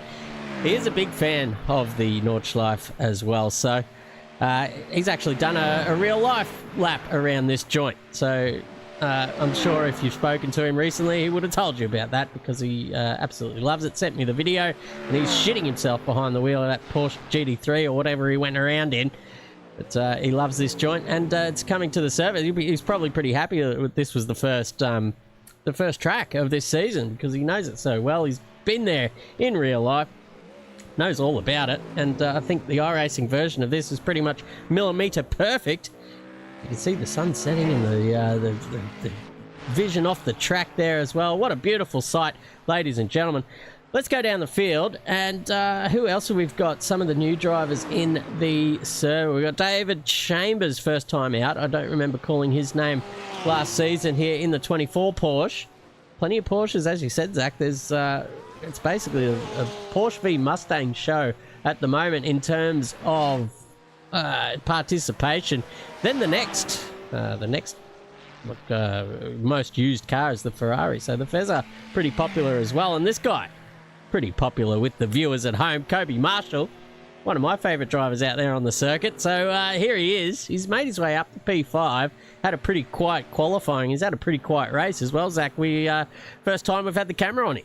Yeah, he came through. He got through all that at lap 1, which was good, and inside P5, and that's where he stayed. The whole race has Kobe Marshall, but Chamber of Secrets in the Harry Potter coming behind him is started to creep in on him. It was 3 seconds. Now it's only 2.6 or 5 or 4 or 3 or whatever it is, and he's just starting to bridge that gap a little bit. So Kobe just might have to get out of the old autopilot mode and switch on the racing helmet again, because this man has just fired up the Porsche, and what a better livery to do it in than that one Dan Smith. It's another Castrol Porsche out there, and he's representing that oil company very well tonight. Another one, Brendan Ortner. Just doesn't need any sponsors. This guy is a trillionaire. He just goes out there as a privateer, comes through, just says, yeah, I'll paint your Porsche black, put a bit of red rims on it, and that is all I need. Thank you very much. And he's going around nicely here for his first time out of the Nordschleife. A very, very challenging place to debut, mind you. Yeah, exactly. Just slaps the number plates on and drives it home after the race. So he doesn't want to be going and damaging that car, but having a look, there might be a little bit of an imprint on the back of that thing. So snap on. Yeah, possibly. Yeah. Look, the overpriced tool market is plentiful out there, and if you're into that kind of thing, why not spend the money and get yourself some second-rate toolage? But snap on, snap off, whatever. But the back of that Porsche is looking a little bit second-hand. Possibly not too much to affect his pace out there, so he keeps circulating around. Who else have we got in the new driver department? It's Michael Cullen there in the BMW. That's a new driver. I don't think we've seen his name last season. Up to 20th position, so he must have done all right. He actually qualified in 14th, so he's dropped down the order, possibly a victim of that first lap bullshit. Off the Richter scale down here as well in 21st in the Fez. The earthquake. Yeah, the earthquake, mate. It's rumbling. So hopefully we get to see his full potential in this season. He's down 11 spots, so he's certainly got the pace. He was up there right in the middle of the thick of it there in that aforementioned first lap rubbish. Juha Sarela as well, one of the ones that qualified really well in this opening round. JPS livery there, unmistakable. Ayrton Senna first debuted that thing in the whatever it was, the McLaren, or I think it was the McLaren, wasn't it? That did the JP. Zach, I don't know. Save me on that one. I've got no idea. Or was it the Lotus? It was a Lotus he was in, and his first car was a. It was a Candy sponsored. This is Senna we're talking about. Was a Candy sponsored car, and then he went to Lotus, and then he went to this JPS style. From memory, and then into the red and white McLaren-esque, and then to the ill-fated Williams. But anyway, matter, because this man is representing him beautifully, and here is Mr. Whitesnake himself, Johnny Sykes' love child, up 3 places from where he started. So he's on a net gain from where he started the race in 26. And he's just done his job. He just has to circulate around there, does Mitcho, and keep going for this one. I wonder, however, though, getting back to Cullen, whether he is a representative of the Sam Cullen household in the Gen 3s for Aussie. We'll find out that one after the race. Luke Fallon, who was on the screen there, has spat the dummy early. What's going here? Yeah, all these cars are out here at the moment. We've got Ty Seville out of the race, Matt Webber out of the race, Nick Green out of the race, Stephen Varga, a famous name here at Aussie Sim Racing, very quick in a Gen 3 supercar, is bitten the dick here in the Gen 3 and the GT3s, and so is Wade Georgeson. So all the big names out of this one that we've seen, but Ferber still in the lead of this race at the moment. Doing a great job, actually. He's out there by 8.5 seconds, Dan Smith. So once we saw him get that overtake done, he's absolutely kicked clear, and 8 seconds is huge here. So Ferber on track here for a round win. Dan Smith chasing him down, and he'll be happy with P2 because, as we said, you can't win the championship in the first round. Garth Duffy there in P3. He's 22 seconds shy of Dan Smith now after that last little hoo-ha he had with the front end pointing the wrong way on this circuit. So a little bit of damage there for Garth Duffy. I assume once he comes into the pit, he'll find himself behind Matt Munro, who is down there in 11th position. He was sitting third on the track when he came in for his pit stop. That was about 10 minutes ago too, folks. So a very, very early pit stop for Matt Munro. You'd expect maybe somebody else to join him that was in that top 10, but no one has blinked yet, Zach. So maybe I'm starting to err on the side of caution here. They might have got that one wrong. Maybe he was doing the old sponsorship trick there, Chriso. He just underfuels the car to get him out there where it's all the action's happening early on, keeps the sponsors happy, and then comes in for the real stuff later on. But we'll find out in 55 minutes' time when that checkered flag is waved, where he does end up, because he's a genuine top 5 pace getter, and he's a 7:39.999 as his best lap so far, and his last one was an 8:50. That can't be right, 8:59. Jeez Louise, that must have been his pit stop. But doesn't matter. He's still in the race. Sorry, what was that? Yeah, it was his outlap. That's how long this bloody circuit is. Keep forgetting. It's one of those places where you can get caught in the moment and then forget that you might have circulated a normal track about 10 times and you're still on the same lap at this stage. But that's what it is, and you can see the difference there on your screen of just where the lap times are and where they're not. So Cairns 7:51, 7:48, 48. Matt Munro's 7:48 was 1.1 seconds away from Cairns. So the pace for Bradley in that Lamborghini, the sole lonely Lamborghini once again for Cairns, is circulating pretty nicely out there. Yeah, here he is. New livery as well. So newman.com here in 2026, Bradley Cairns, an avid tuner inner to Sensational TV. Comes and joins me on a Monday morning for a stream. He's got it going in the office, he says, and gets him through the day. So fantastic to see him out there and doing a pretty good job here as well in the Lonely Lambo. You know what? I'm spewing that he's still the only Lambo out there in the field. You've got 2 friggin' Corvettes. You've got a friggin' Audi as well. Then the rest are just Porsche, Mustang, Ferrari, and BMWs. There's a few other GT3 cars out there to drive, and this one, in my opinion, is the best of them all. Bradley Cairns just doing it fat for the Italian stallion there in the Lamborghini. So hopefully he goes well. It looks good. The livery looks good. He's feeling good, I hope.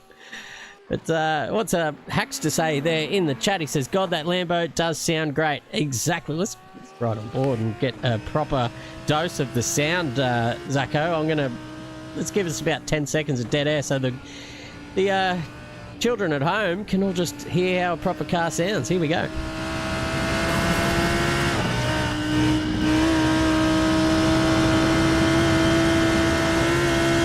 Oh, that's good stuff. He almost lost it there too on camera. That thing was sideways as all buggery. It was definitely towy as a Roman sandal. I can give you the hot tip over that top of the crest.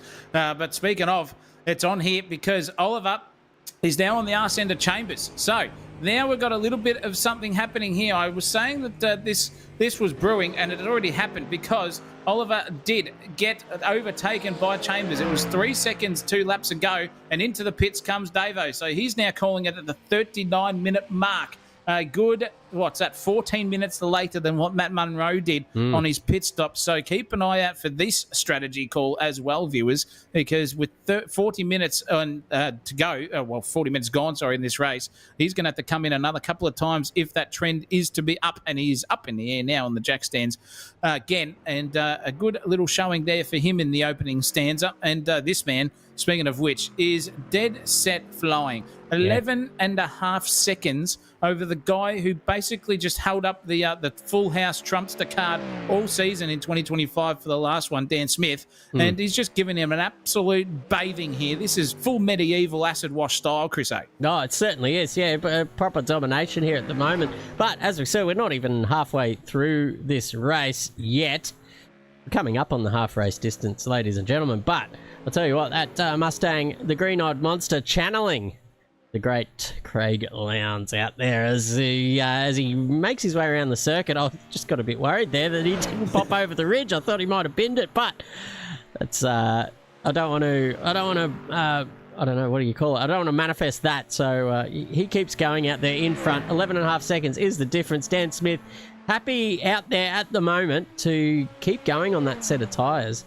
All these guys in the top 3, 4. Actually, let's get the pit stops up here at the moment. The first one of the pit stoppers is Oliver there, the Melbourne Cup winning jockey, D. Oliver. Get down. He's in there 6th position. Hasn't got a lot of weight in the car as well. So, yeah, he's running heavy at about 55 kilos out there on the track. Gives him probably a 10th advantage around the circuit. So he's pit stopped already. Matt Munro pit stopped as well. I'll tell you what, sitting down there in 9th position. So we'll see how they fare around this circuit and how far behind are they? Let's have a look. About 52 seconds. Jeez, it's a long way around with D. Oliver having pit stopped already. Getting that thing done early has really played into his hands. I'll tell you what, he's firing. He's up 15 positions, Zach O'Reilly. His best lap is a 7:42. Let's just have a look how he fares against the leaders here. 7:42 v 7:37. So, I mean, 5 seconds slower, but he's somehow sitting there in P6, having already made a pit stop. Consistency is key. It's true. When you've got 20 plus kilometres of circuit, that's exactly what you got to be. And I'll tell you what, he's just giving us an example in the latter stages of the first half of this race on how to exactly do that. And he's flying. It's really, really good to see. The jockey is 100% out there and prancing and kicking the whip out on that Mustang of his. So another little good bit of racecraft coming Oliver's way. And we'll see where he comes out in the grand scheme of things once these guys do the pit stops. And speaking of pit stopping, Matt Munro, who pitted early, is now on the arse end of Hallinan. So Hallinan is now starting to feel that pressure. Mr. Debut himself versus the seasoned expert so far, Matt Munro. He's on the around into the grass and gone for an overtake too. Wow. No way. Has he just done? He has too. Holy commitment. That was incredible stuff there. Leaving the track and gaining an advantage. Piss off Formula One, says Matt Munro. I'm just doing it my own way. And he's got the job done and sent it there at 280 kilometres an hour, ladies and gentlemen. That was commitment plus. He just put the balls to the wall, pedal to the metal, hoped the traction control worked on that Mustang, and it did. And he just sailed past Helen at a rate of knots. That was full Scandia versus bloody Captain Cook's first bloody punk and junk boat, and just sailed past him. That was beautiful to watch. Cracking stuff. It's unbelievable, to be honest. Leaving the track and gaining advantage. I'll tell you what, the Europeans, they do things a little bit differently over there. Do whatever they want with track limits. Sexually liberated, as a friend of mine would say. He loves going over to France and telling everyone about his escapades that are all absolute bullshit lies. Menage a trois? Yeah, bullshit lies made up. Sean Linus, if you're listening, shout out to you, mate. Sean the bullshitter. Sean the bullshitter. Sean Yeah, shit absolutely. We can smell it coming a mile away. But Matt Munro up into 8th position there at the moment. Beautiful overtake there on Hanlon. Welcome to the series, mate. You'll get a bit of that up your curry hole in future times. If you don't get your elbows out, these guys will try and do what you can. Brendan Hark in the chat. Thank you, mate. That's a good point. He says, don't forget, anyone watching, to give the stream a like and a subscribe, ladies and gentlemen. If you enjoy what you are seeing beamed into your eyeballs here at the moment, give us a little like on the stream. Give us a subscribe in the channel. As we say all the time, it gives us a little bit of a leg up there in taking the stream to new eyeballs out there in the world. And the more eyeballs, the better. I'm an avid eyeball collector. So I've got the cupboard full, and I want to maybe buy a second cabinet and fill that one up as well. Ladies and gentlemen, Hannibal Lecter in the commentary box next to me. we've got an eyeball collection. We've got viewers out there with, oh no, speaking of viewers, Douglas is viewing himself the wrong way around the Nordschleife here. Can he flick spin it? He had to, because there was Bradley Cairns coming at a rate of knots too. Oh, geez, that was disaster for him. Holy mackerel indeed. And he's just trying to gather it up. He's still going. That's a 3-point turn and a corner where it's about 180 kilometre an hour approach. Come out of it unstuck. Bradley Cairns would have dead set shut his pants seeing that thing sitting there. But nonetheless, Douglas is just back on the whiskey train and had another sip while he was just flinging it in reverse, and he'll calm his nerves and go back at it. And it's good to see. But all of you 28 people out there at the moment watching us on YouTube, Facebook as well, if you please. Not tonight. Dude, not tonight, Facebook. Okay. No, so, I turned that off after last night's shenanigans, so I'm just going to see. Yes, all right. That's fair enough. If you haven't, please flick the like button on the video itself. It goes a long way for the algorithm. A happy algorithm means more content for you guys. And if the eardrums and the optic nerves are being pleased, you can stick around here for us at Sensational TV. That's what we will bring to you. Top rated, global and trending, you name it, we're all about it. Oh, look at that. Speaking of global and trending, he just tried to absolutely plummet himself up into the stratosphere, did Kyle Douglas. That is a dead set poor car, and it is out. See you later, alligator, says Douglas. Back into the pits. Let's see what happened to him. Just full commitment style. He's hit the curb there and slap. Absolute 2 a.m. nightclub style, wall banging it, slapping it there, had the old condiments sitting there in the nostrils and just took a breath at the wrong optus, and see you later, alligator. Yeah. Not the case here for Ryan Ferber, though. Geez, he's putting on a show. Yeah, that's the end for him. 25 cars still going around. Looks like Douglas just entering into the pits. We've got a few black flags out there as well. Ortner has just given himself or gained himself a black flag somehow. Maybe too many off-track adventures for him. So he's going to have to come through he's dicing with danger out there on the green stuff. You can see the sparks flying out the back of that Porsche as well. So maybe that damage is starting to compound. But it's time for him to go for a little scenic trip through the pit lane.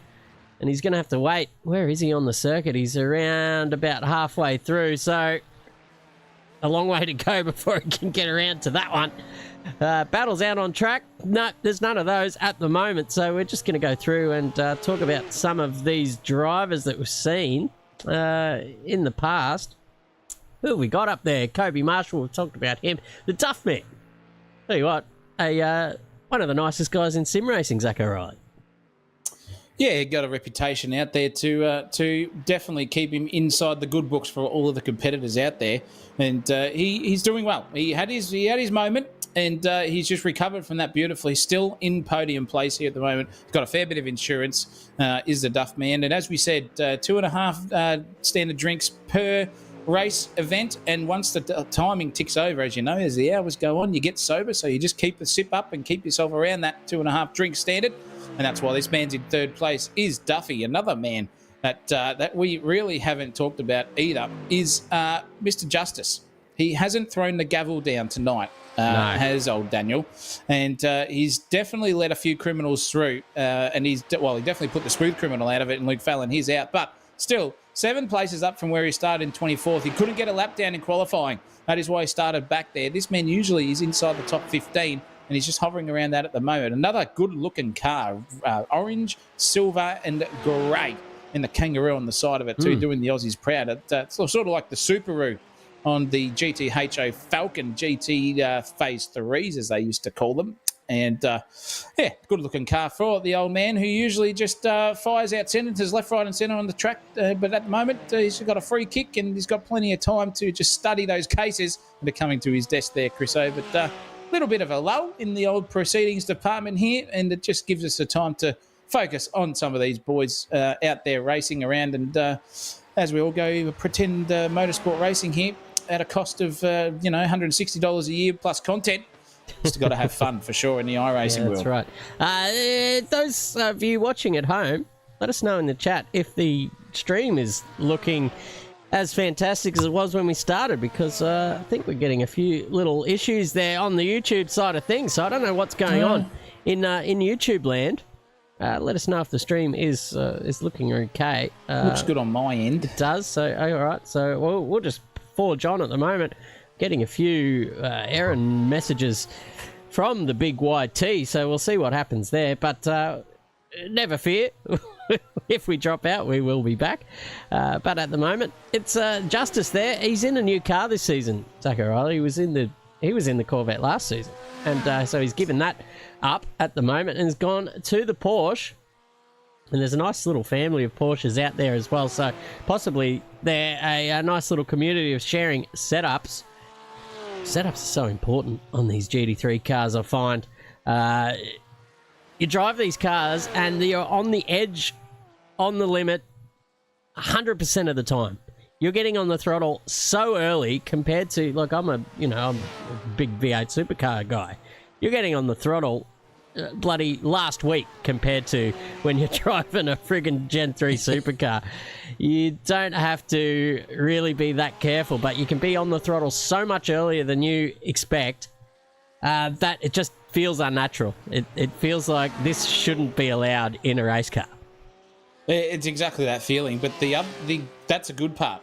The downside is when you've got all those driver assists in a car that doesn't have traction control or ABS, if you catch a thing half slide, you can usually either slam the brakes on and get the front end turned around, or you can just power slide your way around the circuit without the computer kicking in and cutting the momentum that you actually need to keep the thing on a slip angle. So it's like a best of both worlds. You're either right on the edge, under driving it, or once you slip over the edge, it's good night Irene. And that's why GT3 racing is so competitive. And it's literally in real life. It's a matter of hundreds of seconds between these guys in qualifying and in the racing. Even just Carrera Cups, which they're not GT3 cars, but they're just the one step down.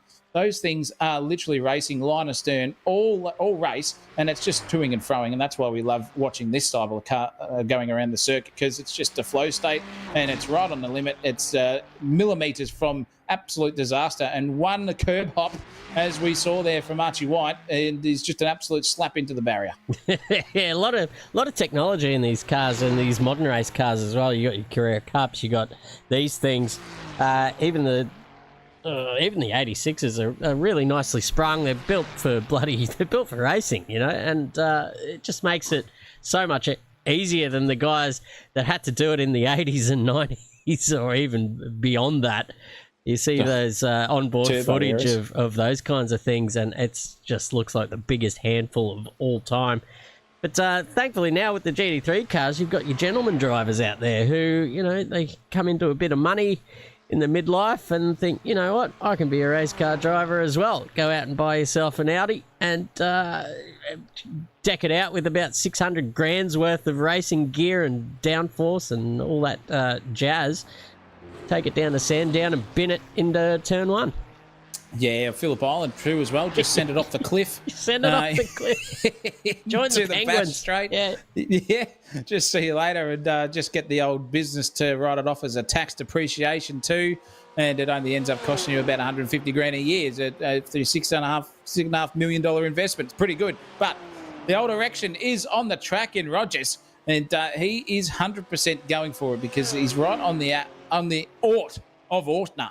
And really giving him some curry. 4/10 of a second, blinking in and out of existence. The quickest BMW on the track as well is Asho here too. So there's only 4 of them out there at the moment. 2 of them are DNF'd, and he's just flying around trying to get that thing dialed in and maybe get past the Ortner here. He's doing a good job, just petered off a little bit there. So maybe just something to think about, different strengths and weaknesses through parts of the circuit for him in that Beamer. But if I was going to choose a car, I would hop in and just choose the Beamer, to be honest. I don't know why. It's a good-looking car. Yep. Doesn't sound the best, but it looks the most, aggressive and mean-looking thing in my opinion. But speaking of which, he's doing that thing justice. He just nearly sent it into the back of Ortner. And look at them. They're just monkey seeing, monkey doing each other there. They don't need to be that narrow on the entrance to that turn. You saw how Dan Smith did it in qualifying. Here's another half a car width wider. And that has hurt Ortner on the exit too. And look at this. Look at that aggression there too. Off the pedal, on the pedal, just giving every bit of curry you possibly can was Rogers on Ortner too. So this is a good place to set up an overtake through the sections. Get the guy in front to start sweating a bit. Get him right out of rhythm. And you can just file your way through into a position advantageous style. And it's doing a good job here at the moment is Rogers. Oh, Ortner's in defence. Goodness me, love tapped that thing. That was a grind and a half. I'll tell you what, bit of paint damage there as well. The rear bumper's already pushed in on that thing as well on the Porsche, but he came out of it unscathed here. You can see them now just pushing each other, overdriving it each way. This is a cracker little stanza here from these two. Beautiful, beautiful stuff. Yeah, it's on here between these two guys. I'll tell you what, Ortner just holding on at the moment, but you can see the mistakes starting to creep in. And I'll tell you what, old Ash Rogers, he's got the blue pill in there and he's standing at about half-mast at the moment. And if he can get this job done, he'll be full stiffy for the rest of this race. I'll give you the hot tip. But as I say that, now Ortner's just managed to gap him by about 9/10, and he's actually picked up a black flag in all of that as well. So Rogers will get the position done. We'll have that stiffy for the remaining 35 minutes of this race. And Ortner gets a little free trip through the pit lane at about 80 kilometres per hour. Not allowed to stop, not allowed to take tyres, so he's going to have to do it again once that time comes. Speaking of which, let's have a look in the old pit stop department. It looks like everyone in the top... is that correct? Everyone has done a pit stop except for Brock Clark down there. So yeah, Matty Munro really losing out in that early pit stop range. He's found himself down there in 8th position now with all the guys in front of him having made that stop as well. And here he comes in for his second stop. So I knew that was some sort of mistake that he made, that he had to come into the pit lane on the first time. I'm assuming, now knowing my brother, he hasn't put fuel in after qualifying for the race, and he's had to come in after the second lap or third lap or whatever it was. I think it was after the third lap. It was about 25 minutes in. I bet you he still had the fuel load in from qualifying, and now he's going to have to take 2 pit stops through the pit lane, and that's absolutely going to destroy his chances of the top 4, Zach. Well, I'd called it early. He did do the sponsorship trick. Whether he meant it or not is another question. We'll find out afterwards. But Ferber did come into the pits. Have all just done those pit stops, the top 3, and now they're all on their outlap, just forming their way around and warming up those tyres. You can see Ferber just going left and right as he needs to get them sunk into the best optimal grip of the compound stage on those big rubber road dampeners that circulate around a rim. And look at that man, Dan Smith, has come out and he's actually clawed back at least 7 seconds in the pit stop alone on Ferber. So that was a huge, huge moment. It's going to be underfueling versus overfueling, I reckon, here. Who can do a quick splash and dash, because we've still got 33, no, how many minutes we got? We've got 33 minutes to go. I can't even do maths here, ladies and gentlemen. And there's still a little bit of time left. That will be the pit stops for those guys done for the rest of the race. Now, Beerman's in third. and he's still circulating around. Oliver's 4th, Chambers 5th, Marshall, Price, Hallinan, White, and Matt Munro round out the top 10 in the 57 minute and 28 seconds gone in this one of a 90-minute. Yeah, he only dropped 2 positions there in that last pit stop, but he will have the advantage, I guess, of fresher tyres. But knowing that, most of these guys have just made their pit stop now, so a set of tyres can go at least maybe about an hour. Yeah, big mistake there from Matt, making 2 pit stops in this race. Was probably headed for a 1-stopper. That's kind of the meta. I think that was the meta call there, with all of the top 9 making making 1 pit stop. A couple of guys behind him. Parkinson making 2. Weston took 1. A little bit of dirt coming out on the back of that Ferrari at the moment. Tim Weston, we haven't called him. He's up 8 positions as well in the grand scheme of things. Doing a great job. We haven't. I don't think we've seen this guy. Maybe we saw him once last season, once or twice. I do remember the name, but I don't know if he was a regular in the old Aussie Sim Racing GT3 Challenge. Hopefully he does make himself a regular. Doing a good job out there. And a nice looking Ferrari to boot. Tell you what, this guy here has impressed me big time. Well, Damien Oliver, I know his name's Dave, but we're calling him Damien. Here he is, cracking the whip, and he's up there in 4th position outright, and he's got that position pretty much sewed up. There's 14 seconds up the road, and he's got 10 behind him to David Chambers in the Porsche.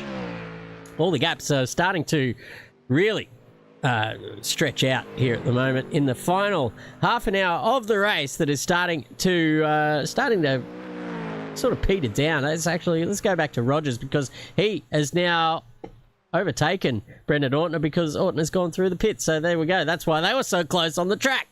Yeah, they got that black flag there. Ortner only had to serve it at some stage. Mm-hmm. And that's exactly why Rogers has got a free kick into the top 15, where he deserves to be in the pace department. So he'll be just singing to the high heavens now and loving life. So a good little bit of real estate for him as well. And with the 30-minute stage left in this race approaching very, very soon, it's just a thing that these guys have to think about. Sorella's just circulating around. Moneybags has had an absolute mare tonight. Johnny Sykes is out there. His love child still circulating around from 26th place into 22nd.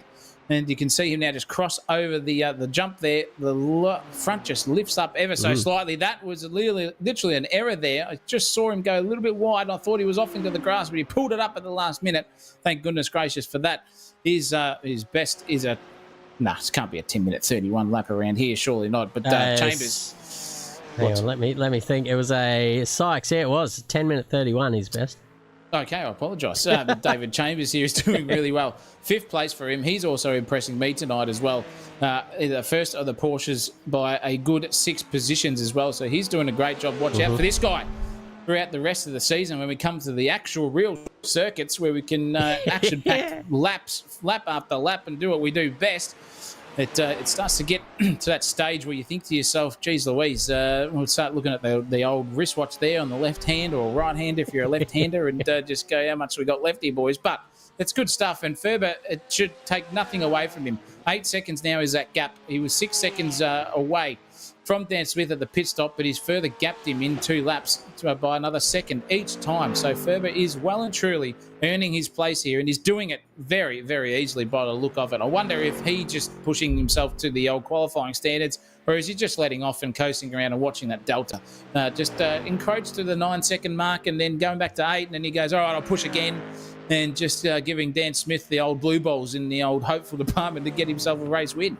Yeah, I mean, 3 seconds quicker than Dan Smith in both of their best. So a 7:37 plays a 7:40 for DS here in their best lap time department. That's quite a gap, to be fair, even over a 7.5 minute lap. 3 seconds to this guy. Tell you what, you'd be taking a screenshot of that and putting it up on your wall if you're Ferber as well. So the Ferb man doing a great job out here. Obviously very well versed in the green hell. So look, take the points exactly now while you can, because the Mustang is doing it great out here at the moment. 3 out of the top 4 are all the Ford prancing horse. Said it was the year of the horse, mate. Might just be, especially in the iRacing world, because they're all driving them. And why wouldn't you if it's got the pace? Dan Smith out there with a point to prove in the in the driver voted car for this season. I wonder if he had that in the bank or he had to go and spend $12 US on that car just to compete. Why not? It's a Bit cheaper. Yeah, it's a small price to pay, I suppose, for clout if he does end up winning the championship in this thing. He's obviously going to have his hands full with Ferber and Duffy, both in, let's just say, the OP car in this in this game. You got the newcomers like Dave Oliver. You got Matt Munro also joining the party in the Mustang as well. So he's going to certainly have his hands full. It might just make for a really exciting season. His old adversary, though, Luke Fallon, done and dusted, finished in the pits. We saw that accident when he got all four friggin' wheels off the asphalt, and he's binned it straight into the kitty litter. I don't think Renee Gracie would be too happy with that kind of driving standard in her car. Well, although that's the usual finishing position for her, is the big old DNF anyway. I was going to say a good old pounding. It doesn't matter which way. But doing the livery proud in real life and on circuit there too. Just reputations do go with you. And I wonder if those people ever realise that it's on the internet forever. It'll just never go. But yeah, I'm glad the internet wasn't really around when I was, in my teens coming up. Camera phones weren't even a thing. So in the season of routage for C Munro, is that what you're talking not just about? that. I mean, just for other, what would you call it? Just the little things that you do in your teens. If you had someone filming you all the time, Jesus Christ. What? Yeah. Well, did you ever do? Did you ever do instead of handbagging? Did you ever do walleting? What's that? Well, you'd sit on the side of the road, and what you do, you'd have a wallet, and you'd put it in the middle of the road, and you'd pack it full of paper, so it looked pretty thick. And then these cars would drive past, and they'd see the wallet, they'd pull over, and you're sitting on the side of it, and inside that wallet, all you had was the old bit of cow pat sitting in the middle of it. They go to duck it into the coin pocket. Whoopie-doo, they got some bit of cow pat in it, and then you'd piss yourself, and they'd hop in the car and drive off. I tell you what, we did do something similar, actually. This was before I discovered alcohol and drugs, ladies and gentlemen. I was a young puck. We used to put our money in, buy a little bottle of super glue, and super glue a bunch of coins to the concrete outside the local convenience store and just sit there and, drink Sprite and Pepsi or whatever and watch people bend over to try and pick up a gold $2 coin and piss ourselves when they realise that it's glued to the ground and they can't get it up. It's beautiful stuff. Hours of fun. The old no temperage of the royal currency allowed laws have been broken in Australia. Yeah, probably. Who gives a rat's toss bag, as they say. That's all what you do. But we grew up, luckily, in the era just before camera phones and could do whatever you wanted. And it was all just, as long as there wasn't any criminal activity involved, it was all just in a bit of fun and getting out there and breathing in the oxygen that all these iPad kids do not get enough of, and it shows. Because, anyway... Yeah, a few street signs went missing. I don't know how, though. I'm pretty sure it was just alien abduction for those things. It was the roadworks were the ones. Yeah, that's right. The old 2 a.m. special roadwork collection. You could basically paint your whole room with all of the keep clears and 40k an hour, turn left, road blockages, wombats here. And if you found the old street sign with your last name on it too, it was a good old Pincherino and back into the shed. Absolutely. Just stick that on your front door and then Mum comes knocking. Where'd you get that from? Look, there's a mate of mine that does custom street signs. Geez, it looks pretty authentic, doesn't that, Chris Munro? Yes, Mum, it does. I actually, on that, I actually found... I was in a job and I went to a reupholsterer and he was in an industrialist. I'll get back to that in a second because Kobe Marshall here and Chambers are really, really close together. Get out of the street sign talk. Speaking of that, now it's on because Chambers is giving Kobe a good old hurry up. And I sort of half predicted this might happen again. And it's just coming to fruition a little bit here. So it could be just autopilot off now for Kobe. We'll see what happened too. If there was something going on, what happened to old Peter got Brock's no, love child, nothing. No. Just went into the pits. Yeah. Just thought he'd just take a pin and that came up as an incident on the SDK. Let's try this one. Let's try this one. Let's have a look here. This could be what happened to you. Oh, geez, off into the bunda, and he just had to let him go. Kobe Marshall straight through, and that was the reason that he's got there, and he's further gapped him by another second and a bit, has Kobe too in the meantime. So see you later, Alligator. It was a switch for positions. I didn't realise that they got past each other, too busy talking about signs. Yeah. I'll get on to that one. Can happen. I'll quickly talk about that. I was in the upholstery shop, and there was a big garbage bin, like a skip, and it was the Shire were chucking out all the old tatty signs, and I found Wall Street in there, and I took that back as a stock market man that I am, and I've got that on my wall, and that was not criminal at all. It was going to the tip. Oh, there you go. Look, you got to do things through the proper avenues, kids at home. So there you go. If you want yourself a street sign, that's the way to do it. Stick it on your wall, and it's just a descriptive sign there as well. So well done. Well done to you, Zach O'Reilly there. We used to just shake them out of the ground. We were full of piss, and we'd go, oh, we don't want that one. We get one on either side of the pole. Did that with a few mailboxes too, actually. You just piss in those, and away you go. Fucking hell. Oh, jeez. Keep going. I'm out. The good old days. What else did we get up to back in those days? I'll tell you what, who picked this circuit to do 90 minutes around? We haven't seen a battle for fucking half an hour at the moment. Wade Georgeson, you got some answering to do, son.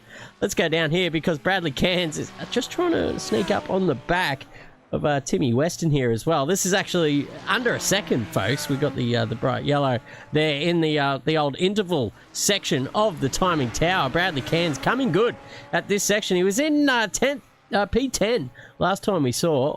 He has made his pit stop since then, so he's dropped down a couple of positions. He's got Weston in front by 9/10, but then up the road there's a big gap there to the rest of the field. So closest battle on track here at the moment, and Cairns just taking... What did he take out of him last time? Let's have a look around. Bradley Cairns, best lap, 7:51, plays a 7:57 from Weston. So 6 seconds, the difference between these guys on an overall fastest lap. So we're going to see a proper battle here in just a moment, Zach O'Reilly. It's good. It's looking very, very spicy. You can see that Cairns is just, he's just got the confidence. He's got the grip. He's got the prowess in that Lamborghini of his. He's really, really turning the anchors back in his advantage. He's got a magnet on the front of that thing and reeling that Ferrari, and you can see it just going left and right. Look at Cairns, full aggression, trying the wide apex, and comes out the other side on board with him now. And you can see just the aggression and the cool, calm and collectedness there of Weston in front versus the aggressive bull nature of this Lamborghini driver, Bradley Cairns. And through the carousel they go, spine tingles, brain rattles, comes out the other side with a couple of fillings loose, and then you start galloping your way back up the racetrack again. Up the hill we go. Left kink coming up. Another one as before you hit a braking marker where you just sort of get blindsided through this one. If you get that wrong, the whole rhythm's out for this next section. Clobbers the curbs and off into the fence goes Bradley Cairns, but keeps the foot into it, Matt Munro style. Just gave up 3 or 4 tenths there, but still can keep himself within it. 7/10 of a second with at least a 3-4 second gap advantage on the overall pace department. And it's on here. Chambers is in trouble. Again, look at the closing speed of Price. That Corvette is an absolute jet tonight in a straight line, and nothing that Chambers could do. He just had to close the chamber of secrets there and let the snakes back in. And there goes Price. He's on the right train tonight. Oh, I wish Adam Sandler was here right now to do the old Happy Gilmore impression, because he is on the game show. Won the jackpot, and there goes Chambers into the pits as well. So it's 28 and a half minutes to go in this one. Jeffrey Price, driver of the day so far here from the up overall position gained advantage department, 13 from where he started. Ferber still leading this one by 10 seconds. Duffy and Smith a collective 34 seconds away from the lead. Oliver, 4th place as well. Good driving from him. Marshall is free as a bird in a cage at the moment, and really just hoping that the race finishes soon, and maybe Ron can get back in the chat and just stop denying that this man is not part of your family, because they run the same sort of colour livery. They do. They've got the same last name, and it's just too uncanny. Yeah, it's Marshall Motorsports. He's probably in a mumble chat somewhere as well, feeding him information from the race, from the stream as well, doing what good race team owners do as well. Keep their driver out there and motivated. So shout out to you, Ron Marshall. He is the team owner of Marshall Brothers Racing, MBR. We might see them in action later on this year as well, once we get those wheels rolling in that realm. But for the time being, it's GT3 business only for tonight. I was going to say something, but it has absolutely eluded me. So I'll just let the lips flap, and whatever comes out of my mouth goes on stream, ladies and gentlemen. Live global trending on Sensational TV. I did have something pertinent to say. I was like, "Oh, that'd be a really good point." Yeah. And as soon as I open my mouth, gone. That's gone. Yeah. Oh, geez, it happens to the best of us. Don't you worry about that. Yep. But speaking of which, it's nothing but lips flapping in that cockpit. It is full focus. The eyes are absolutely peeled to the racetrack. He's just absolutely going for it. Is Kobe Marshall here? He in that P5. He wants to keep it because it's a long season here, ladies and gentlemen. And with the 90-minute opener, there will be big points on hold. So these guys who have DNF'd tonight, if you're watching, don't get discouraged because there is a drop round in this series. So you can use this one as your drop round. Luke Fallon in particular, mate, don't spit the dummy and quit the series already. Just come back out because you could be there. A little bit of action going on here for old Shaky. And he's coming out, shake and bake Parkinson straight up on the inside. Tried to get past. Oh, bit of contact. Done a loop-de-doo. Oh, geez, it's like we're watching turn one, lap one again, and he reverses into him. Holy mackerel. There's a couple of cars going through. Look at them now. They're just having a conversation, thinking about what they're going to have for a meal after the race. He gets it in reverse, slaps it through, and yeah, geez Louise. If he wasn't shaken already, Michael J. Fox style, his head would be at the moment with after that tomfoolery there. That was nonsense. Yeah, it was a bit of nonsense there as well. Both parked up as well. No one wanted to take the lead as well. What's happened here to Sykes? He's lost it as well. Oh, just coming over the top of the hill, you can see the rear end got a little bit light on him, and around he goes. He's lost the boot too. So how's he going to keep his luggage in that bloody BMW? That thing's looking pretty second-hand at the moment. Couple of little three-point turns here to get him back out on the circuit. Doesn't want to reverse out onto the tarmac. So great race etiquette there from Mitchell Sykes. That's what I like to see, ladies and gentlemen out there. Oh, no. He's just... he's there I go again on my own. He's just channeling his inner love child. He's called it quits. He's called it quits there, White Snake style. Yep. But Weston has not. And it is only 26 minutes to go. No, 16 minutes to go in this race. Mm-hmm. And Weston up 8 places from where he started in 20th. He'll be happy with this for sure. And Cairns, I don't know if Cairns got in front of him or if this is just a steady gap between the two of them. But yeah, we saw. Hang on, we did see the overtake. It was a mistake, wasn't it? Let's go to it now. Oh, give me the camera angle. Goodness me. Is this it? Or was it just because he went off the circuit? Oof. Oh, yeah, I think so. Well, this is top tier broadcasting here, ladies and gentlemen. Isn't it? What? Yeah, past look at this. It's just... let's try it again. One more time. Same thing. All right, back to the action.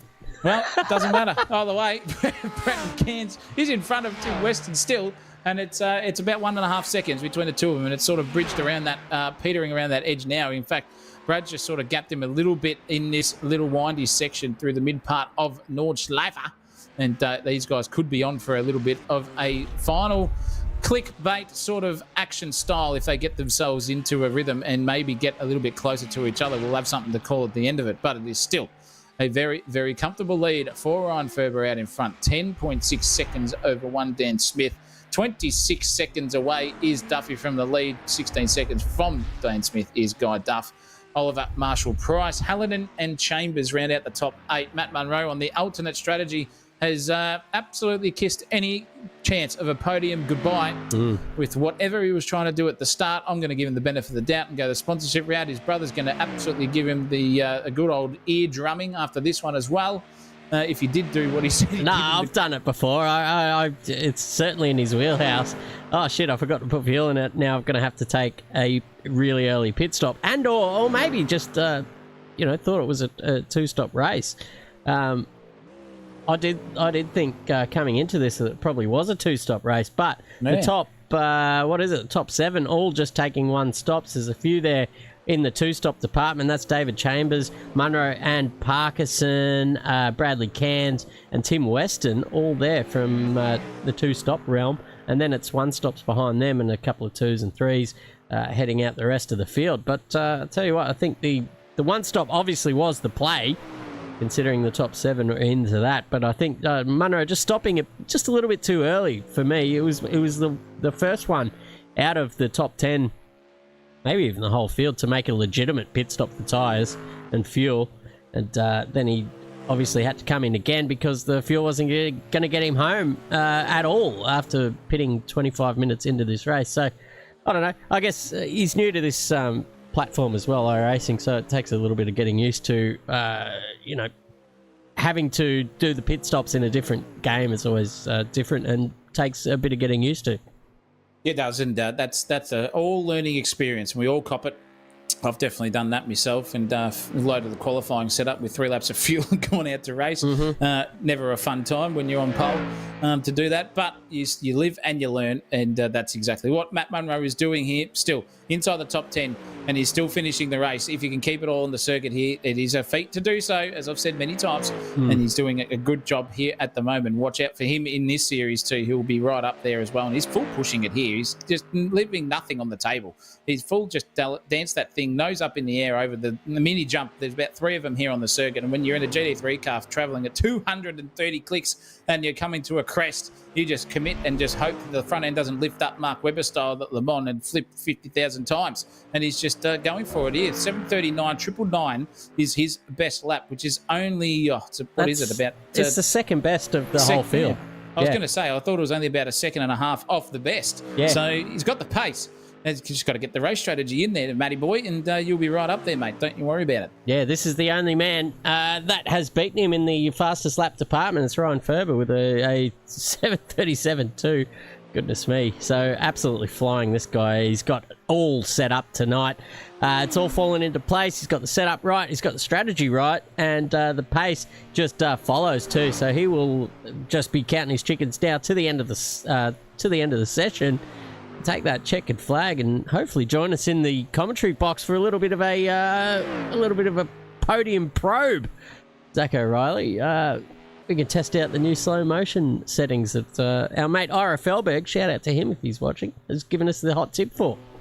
Yeah, it would be a nice little scenic showcase of the cars rolling around at the end of it. We are talking to the applicable driver of that car, going around, just show them how they do it in slow motion. What better way to look at it than Carlo Douglas here? He's doing a good job. He's now within half a second here of Rogers. So Rogers will be looking in his rear vision mirror and really, really quickly, because it's gone in half within 300 metres. It's gone from half a second down to 2.5 tenths here, ladies and gentlemen. And he's in the slipstream now is Douglas on Rogers. So he's just doing the optimum line through there was Rogers. A bit tight there on the apex was Kyle, and that's hurt him on the exit. You can see it, and you'll learn each time you go around watching the guys which one's the quickest way to go about it. But it is a good little bit of curry coming our way, just a taste tester to hopefully a little bit of a battle here for the final stages of this race. And they're looking very, very racy, the two of them. Not much damage on either car either, which is very good to see after a good 80 minutes here at Nordschleife. If you come out of it with a car that's pretty straight, you're doing very, very well indeed in that fair dinkum damage department. Yeah, that's right. It's all about minimising damage, really, for any race that you partake in. But certainly in this this racetrack, it's an anomaly in the grand scheme of things when it comes to circuit racing. The lap is so long, so if you do make a mistake anywhere around it, it's going to cost you so much time if you're going to have to limp back to the pit lane. And here we go, it's Kyle Douglas up on the low line there. Let's go oval racing there for a moment. Just gets that job done on the erection. So I think he's might have taken that blue pill just a little bit early, and it's all come to a gutser here for him a little bit before the end. So has he come too soon? Is that what's happened here? Is poor old Rogers come to the party just a little bit too soon, and he's left his run way too early. He's peaked early.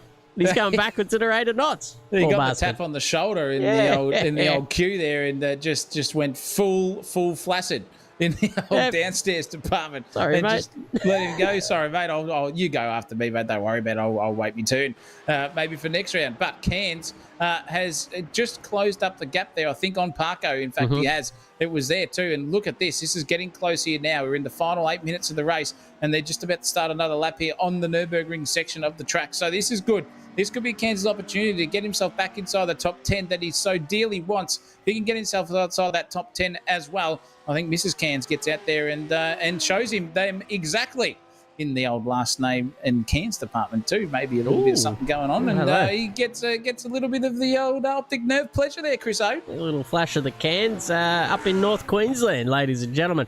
It's all about the innuendo here at Sensational TV. And if you're joining us for the first time, please give us a little thumbs up on the vid, a little subscribe to the channel, and hit the bell if you want to hear more rubbish spilling out of the front hole of both of myself and Zach O'Reilly's faces. We are the main show here at Sensational TV for fucking most nights of the week here at the moment. I'll tell you what, we are busy, but we love it. It's what we do best, and it's a fun time to bring all the action to you guys. Let's go down here because Douglas is back on the arse of Brendan Ortner here as well. This could be a little three-way battle here, heating up with 6 minutes and 40 seconds to go now. What better way to finish off with a little bit of action? Let's ride on board with Kyle Douglas because there's two Porsches here in a row here. He's got the suck, and you can see how strong it is now. Pulls up on his right-hand door, and the momentum is going to sling him straight up into 14th position. Thank you very much, he says. I'll take that. Brock Clark, mind you, is up there in 13th, and he is just ducked into the pits, and they're finishing off their lap. They might even overtake him depending on how far he is or how long he goes in that pit stop. That's a great move from Kyle Douglas. Took Brendan Orton by surprise, and that gap's now just out to about a second as well. So in a hurry, it's Douglas. He's ready to go, ready to finish this race. And I tell you what, so am I. We got 6 minutes to go. Yeah, and you can see where the P1 is on your track map there too. They're just about to approach the back straight of the Nordschleife. So this will be the final lap coming up for Ferber too, if the timer does what it does. Second last. Second last, would it be? Yeah, they'll go around before we get to 0 on the counter, I'm sure. They won't finish the lap before it gets to 0? Yeah, true. Let's see. Let's go to laps. Let's go. How many we got? Lap 11. Yeah, I think it's 6 minutes to go. They're on the back straight. They'll pass the start-finish line, so this is the second last lap. This lap.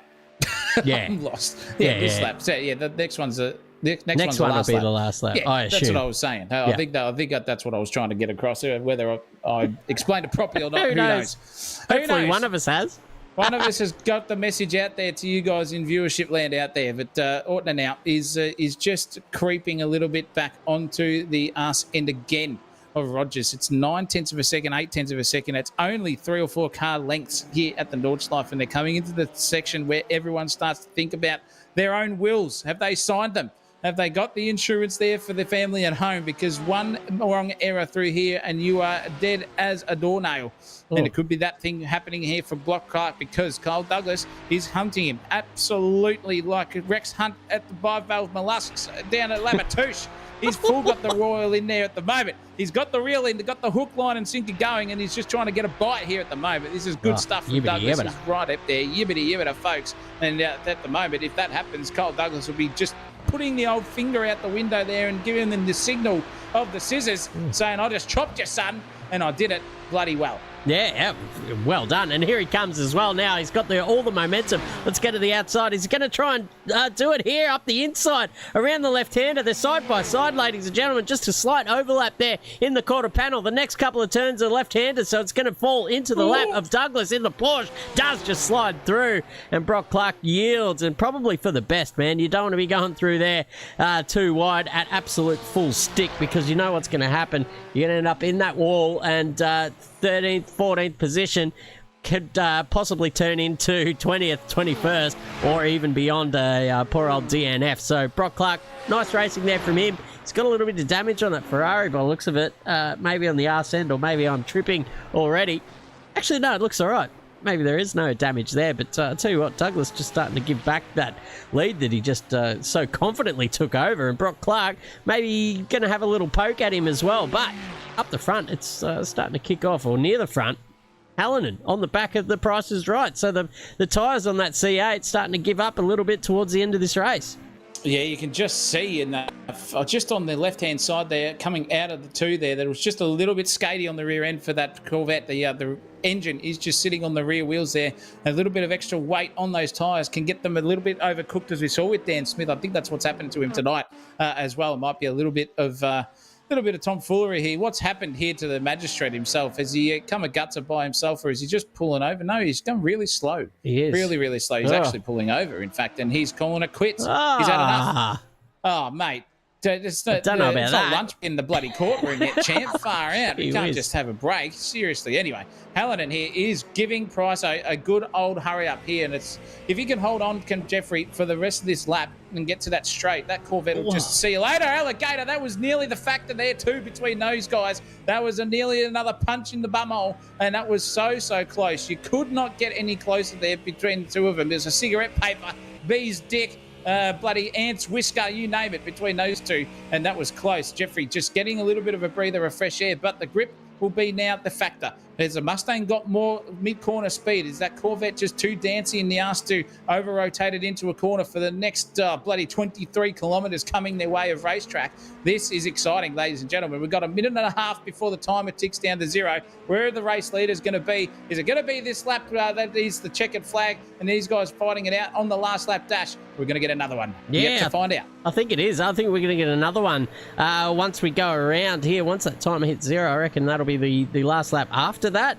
It all depends on the settings that have been at play in this server. So, look, it's the first round of the season, so we're going to get to know how it all works out. And we're still pretty green in the old iRacing department as well here at Sensational TV. But there is no task too difficult in the commentary world, in the sim racing world. And look at this, Hallinan closing in on the back of Price here. He's checked out at the checkout here as well. He's looking for that barcode, and I'm looking for that racetrack here from the Tropic Cam. We finally found it. Price is holding on by the skin of his teeth at the moment. We've seen that. We've seen the C8 Corvette of Dan Smith just sort of coming a gutser in the late end of his stint as well. Those tyres just starting to give way there a little bit. And by all means, he probably should be P3 with Matty Munro giving him plenty of curry there. But a bad choice in the strategy department to him renders him down in 9th position as well. So he'll be ruining that day. But Dan Smith takes the, he will take the P2 with both hands and say thank you very much for coming.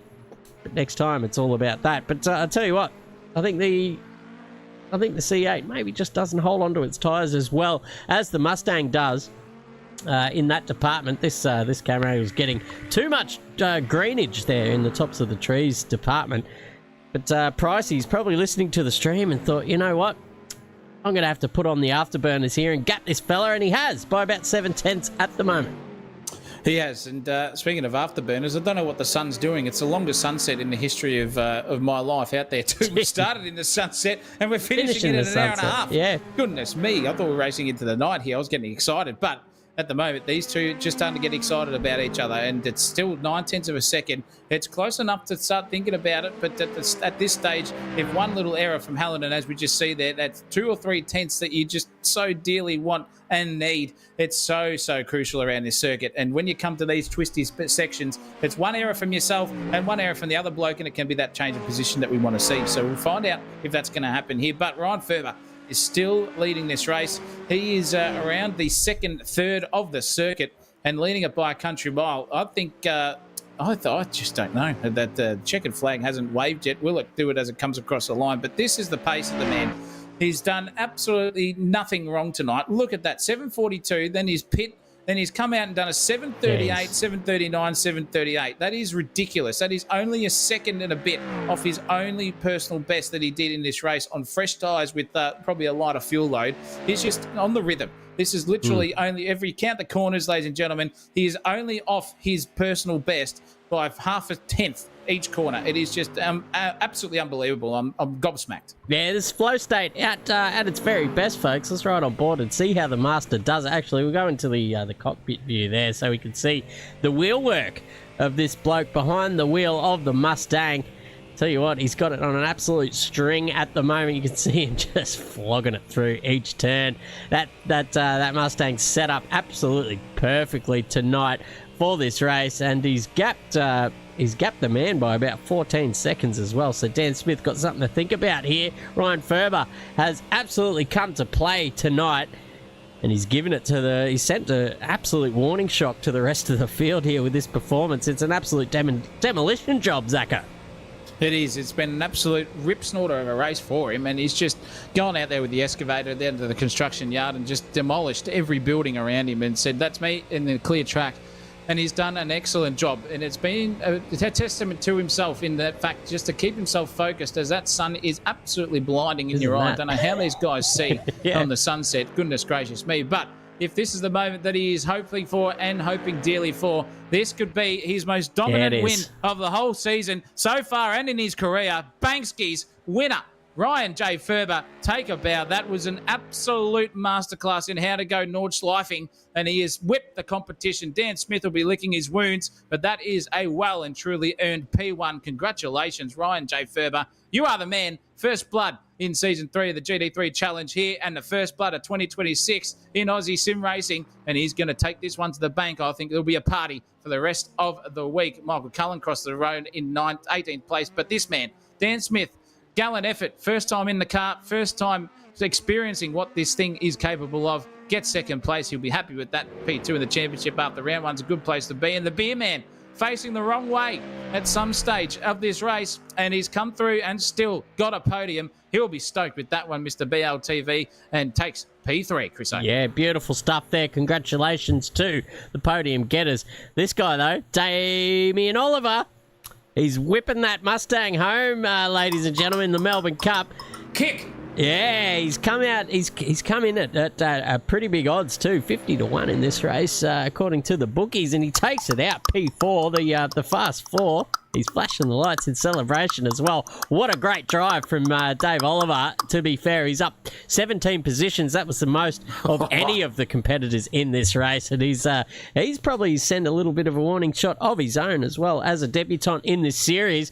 So, mate, watch out for me. Watch out for that aqua green Mustang, because I'm coming at you, ladies and gentlemen. Kobe Marshall, one of the regulars that we've seen last season as one of the pacey boys, crossing the line in P5. A fairly quiet race for him as well. He spent most of the time on his loadsome out there, just hot lapping away. The price is right. What a race from him as well. Up 13 positions. Michael Hallinan, another newcomer to the series, finishes P7. David Chambers out there in P8. Matt Munro crossing the line, down 5 positions. Qualified P4, made a big mistake, as we've gone over as well in the strategy department, but he'll be all better for the run. Parkinson in 10th position, Bradley Cairns in 11th. Most of the field didn't get around for their final lap because it all came about so fast. Tim Weston in 12th position, Kyle Douglas in 13th. Then we got Rogers. The erection up 11 positions there in P14. Brendan Ortner, newcomer to the series, in 15th position, had a good job. And then the rest of them, Eric Richter, 16th, didn't finish. Brock Clark, 17th position, didn't finish. Michael Cullen, 18th position, didn't finish. 19th for Mitchell Sykes, did finish. But he's a lap or two down. Archie White, Justice, Sorella, Payratch, Fallon, Seville, Weber, Green, Varga, Georgeson, all didn't finish. Geez, it was a very high attrition rate here tonight. But Ferber takes the chockies, mate. What a cracking race. I was watching the 1997 Australian Grand Prix, and they had about the same amount of casualties in that race as well, all early on in the racing, and it was all she wrote for those ones. How funny that the internet and the universe aligns in some way, shape or form. We've still got 10th, 11th, 12th, 13th, 14th, 15th and 19th all circulating around the circuit, so they're going to take their time to cross the line, as shaking all over. Mr. Parkinson gets himself over the line in 10th place. Cairns is still circulating out there. He's coming down the straight as we speak at the moment. There he is. Get him on the screen. The Lonely Lambo swerves across. Didn't get that top 10 he so dearly wanted, but 11th place is a good place to start for him for this long season coming our way. The Compass in Tim Weston in 12th place as well. He's definitely got the magnetics turned in and the maps drawn out, and he's got the bearings, the longitudinal, latitudinals, all that sort of stuff. And he will navigate his way over the start-finish line and finds himself in 12th place country. And the rest of them will all on the back end of the field. You can see him on the map there too. This is Kyle Douglas we're looking at, who had a good couple of battles there as well, and a couple of slaps on the wall too. Still circulating around there is Whiskey himself. Roger still driving the tits off that thing, just holding on for dear life. And Ortner, the last three guys out there on the circuit still circulating around. But that's quite a simplistic livery. Let's give him a showcase while he's sitting there and go for it. But in the meantime, we're going to have a chat to our podium getters as we're all having a little bit of a gander at the rest of the competitors. Crusoe, what do you reckon? That's absolutely correct. He's just unmuted himself in the chat. So let's go and give us a little podium probe here, ladies and gentlemen. Oh my goodness, it's all off kilter here at the moment. Give me just a moment to fix that up. It's not happening. It doesn't matter. Here we are with the podium getters. Let's start with Ryan Ferber. You qualified P2. You got the jump. Well, actually, Dan Smith got the jump on you as well. And with his dominance last season, were you confident that you could be able to chase him down as quickly as you did? Yeah, well, I did get pole, thankfully. Oh, you did? That's right. How good am I going? I'll tell you what. Jesus Christ. Nah, that's all right. So you got I knew pole. he was a good starter. You lost it off the... Let me start again.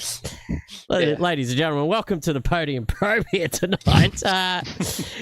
You got pole position, Ryan Ferber. Congratulations. You lost it off the line. Ferber with Dan Smith with a great start. Pipped you into P1. How long did you think it would take you to chase him down and take that back? Well, I kind of expected him to get a flying start like that, so I was preparing to just either get him in the GP section or somewhere on the Nordschleife, and I ended up getting him on the straight, which is pretty lucky for me because I didn't want to sit in his DDF for too long. But yeah, he actually showed some good pace there, and it was good racing him for sure. It was interesting to see that the new car, new territory sort of thing was happening there for Dan as well. But you're in the car that he dominated in last season. Did Dan just give you the old, here's a setup, mate, have this one for the season and I'll just do my best? Or is this all of your own creation in this Mustang? Yeah, I looked at the times for the Nürburgring going into it. I wanted to win this one because it's my favourite track and it's just a cool race to win. But the Ford is just like leagues better than everything else. And it's pretty easy to drive. So I wanted to give it a crack and I think it worked out. But hats off to Dan in the Corvette though. It's not the same level as the Ford around here. So he did pretty well to finish 14 seconds behind. Well, it was 14 seconds still, but Dan, how does it feel being the first loser for the first time in a long time? It's been in that Corvette. It looks like a challenging beast. Is it a bit hairy on the rear tyres with all that weight over the rear axle, or is it just completely different to what you're used to, being the engine's completely in the opposite direction? Oh, it's probably a combination of the things you've listed. On normal tracks, it's not too bad, but because this track's so bumpy, like it's so unruly. I played around with setup for ages, and sort of as you get to mid tank and below, the thing gets super taily on the rear, so you gotta be very careful. I don't know, and it seems to be missing a bit of horsepower down the straights. Well, it's funny you say that. Yeah, I was about to say the same thing. Jeff Price, who is the other lone competitor in the Corvette, seemed to have absolutely maximum speed down that back straight there as well. So If you take a bit of wing off, does that give you back a little bit of top speed, or is that just opportunistic overtaking from the Price is Right down there? Yeah, you can definitely, like, I think the Corvette's one of the better ones in a straight line. But I think I just had to run a bit more rear wing to keep pace with the Mustang through the tight stuff. So I sacrificed the straights. I was hoping I could put Ryan in the dirty air for longer than I did and stuff his tyres and try and make him work for it a bit harder. But yeah, just the draft down that massive straight. But he did a really good job, kept it on the track, kept it clean. So well done. It was definitely. It was really good stuff. And speaking of good stuff, it was done by you, Dan, and Ryan. But Beer Man, what was going through your mind when you were facing halfway around the wrong way around the circuit at some stage in that race, mate? You would have dead said, the brown pants moment. Maybe you have to get a bit of the nappy sound out in the old driving suit there. Yeah, definitely wasn't ideal. I hadn't done any practice. My qualifying lap was actually the first lap that I'd done all week. Stuff. And so I was pretty happy with qualifying third, but then I got about 3 laps in and I knew I'd been overdriving the car and the rears were just about cooked. And I thought, I'll try and get a little bit of a gap on Dan and then try and cool him down. But I didn't get there. Spun before I could build that gap. But definitely happy with that result, though. That was, with no practice to come third behind Ryan and Dan. I'm happy with that. Yeah, it was an unreal battle from all three of you guys, and Matt Munro included in that. In the first stanza of this race, you guys, all 4 of you, just kind of nose to tail there for the first few laps. It was entertaining stuff at home. Was it as we'll stick with Duffy? Was it as fun as it looked on the stream? Because every time one of you guys would start to battle, that would bring in the other guys in from behind. So it looked like a hoot of a time out there. It was really good fun, actually. I like I said, after I had my spin and then kind of dropped back off, it got a little bit boring. But those first 3 or 4 laps was really good, and I was hoping Dan and Ryan had come together or something like that, not just slow each other up, but maybe run each other off. But they were both drove well enough to avoid that. Lucky for them. But no, it was really good fun. I hope the other guys enjoyed it as much as well. Unfortunately for Matt, he put too little fuel in it, I believe. So that was unfortunate for him. Yeah, we were wondering about that, whether that was the case, and it sounds like it was. We will make little mistakes from time to time, and getting used to iRacing, it definitely will come to you in terms of what you do. But it was good. It's good little battling. It was great to see you guys all have a good tussle. And when you were following each other, you all seemed to have the same relative pace. But just tonight, the Mustangs were just too quick, just a little bit too much of an edge at this Nürburgring circuit over the rest of you boys. But big congratulations to all of you boys from me and the viewers out there. They absolutely loved it, putting on scenes out there. So well done to you 3, and on to the next round. And a nice little place to be in the championship, P1, 2, and 3 respectively. Plenty of season to go. So well done to you from me there, Chris. Yeah, I've got one more for Dan Smith. What are some of the circuits that you're looking forward to in that Corvette in this season's racing? Do you think there will be any that might just fall into your hands in terms of BOP balance? Oop. No, I think Smitho's... Dan the man's on the phone. Smitho's gone. Maybe possibly none of the circuits. We'll go with that. He's going to be chasing the 8 ball the entire way around. But he's got plenty of good company up there in Ferber. Duffy, Munro, obviously with pace, and Dave Oliver, one of the new guys out there on the circuit tonight, certainly taking a few names as well. So it's shaping up to be quite the exciting season, ladies and gentlemen. At home, Zach O'Reilly, I'll tell you what, I'm excited to call the rest of it. We've got 9 rounds to go, and Ryan Ferber finds himself at the top of the championship standings for the first time.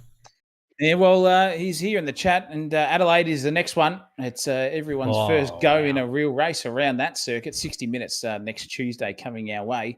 That should be 0 to 0 sort of stuff. Street circuits out of you boys who are listening. Are they your cream or are they your loathing? Which way would you go? Well, I'd say for Adelaide, I'm a bit worried about the forward performance there, but I'll give it a crack. Just try not to lose it through the first corner or the second corner or whatever over the curb, because that seems like a really easy spot to lose it.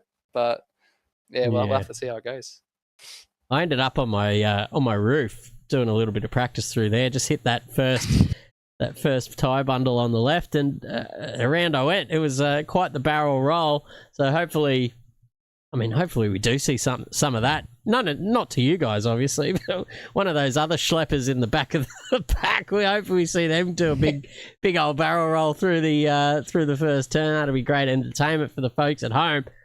But, certainly Adelaide's going to be a challenge. I don't know, man. That Mustang, I haven't seen anything that's been thrown at it yet that might give it a challenge. So you've certainly picked the right car for challenging Dan the man for the championship this season. I don't think I have a question. Zach, have you got one? No, I got no question. I got a statement. All Well right. done to you. Well done to all you boys here in the podium and to all the racers out there who finished the race at Nordschleife tonight. But that's us done one and run, I think, in the grand scheme of things here at Sensational TV. Big congratulations. Ferber takes the win. Dan Smith gets second and the Beer Man gets third in this one for Aussie Sim Racing. But for us, we will be back tomorrow for the old Wednesday Cup in the Off Its Tits Gemini. That's going to be live coming at you at 8 p.m. Well, 8:40 p. What is it? 7:50 p.m. Australian Daylight Time. Whether you are in the world, get tuned in for that one. They'll be on like Donkey Kong there, and then we'll be back on the weekend as well for some more racing action too. It's going to be on like Donkey Kong. Thursday will be rang out too. So tune in around Sensational Land for that one. But I think it's time for us to say goodbye, Chris O. That's correct. Take us to the end, mate. All right, I'll take us to the end. Thank you very much, everyone, for tuning in. Loved having you all with us in the chat. We had Wayne, Brendan, Aussie Ghost, Dean Johnson in there by quote as well. We're on Marshall. Yeah, New Zealand Racing as well was in there too. Toothless Sim Racing involved.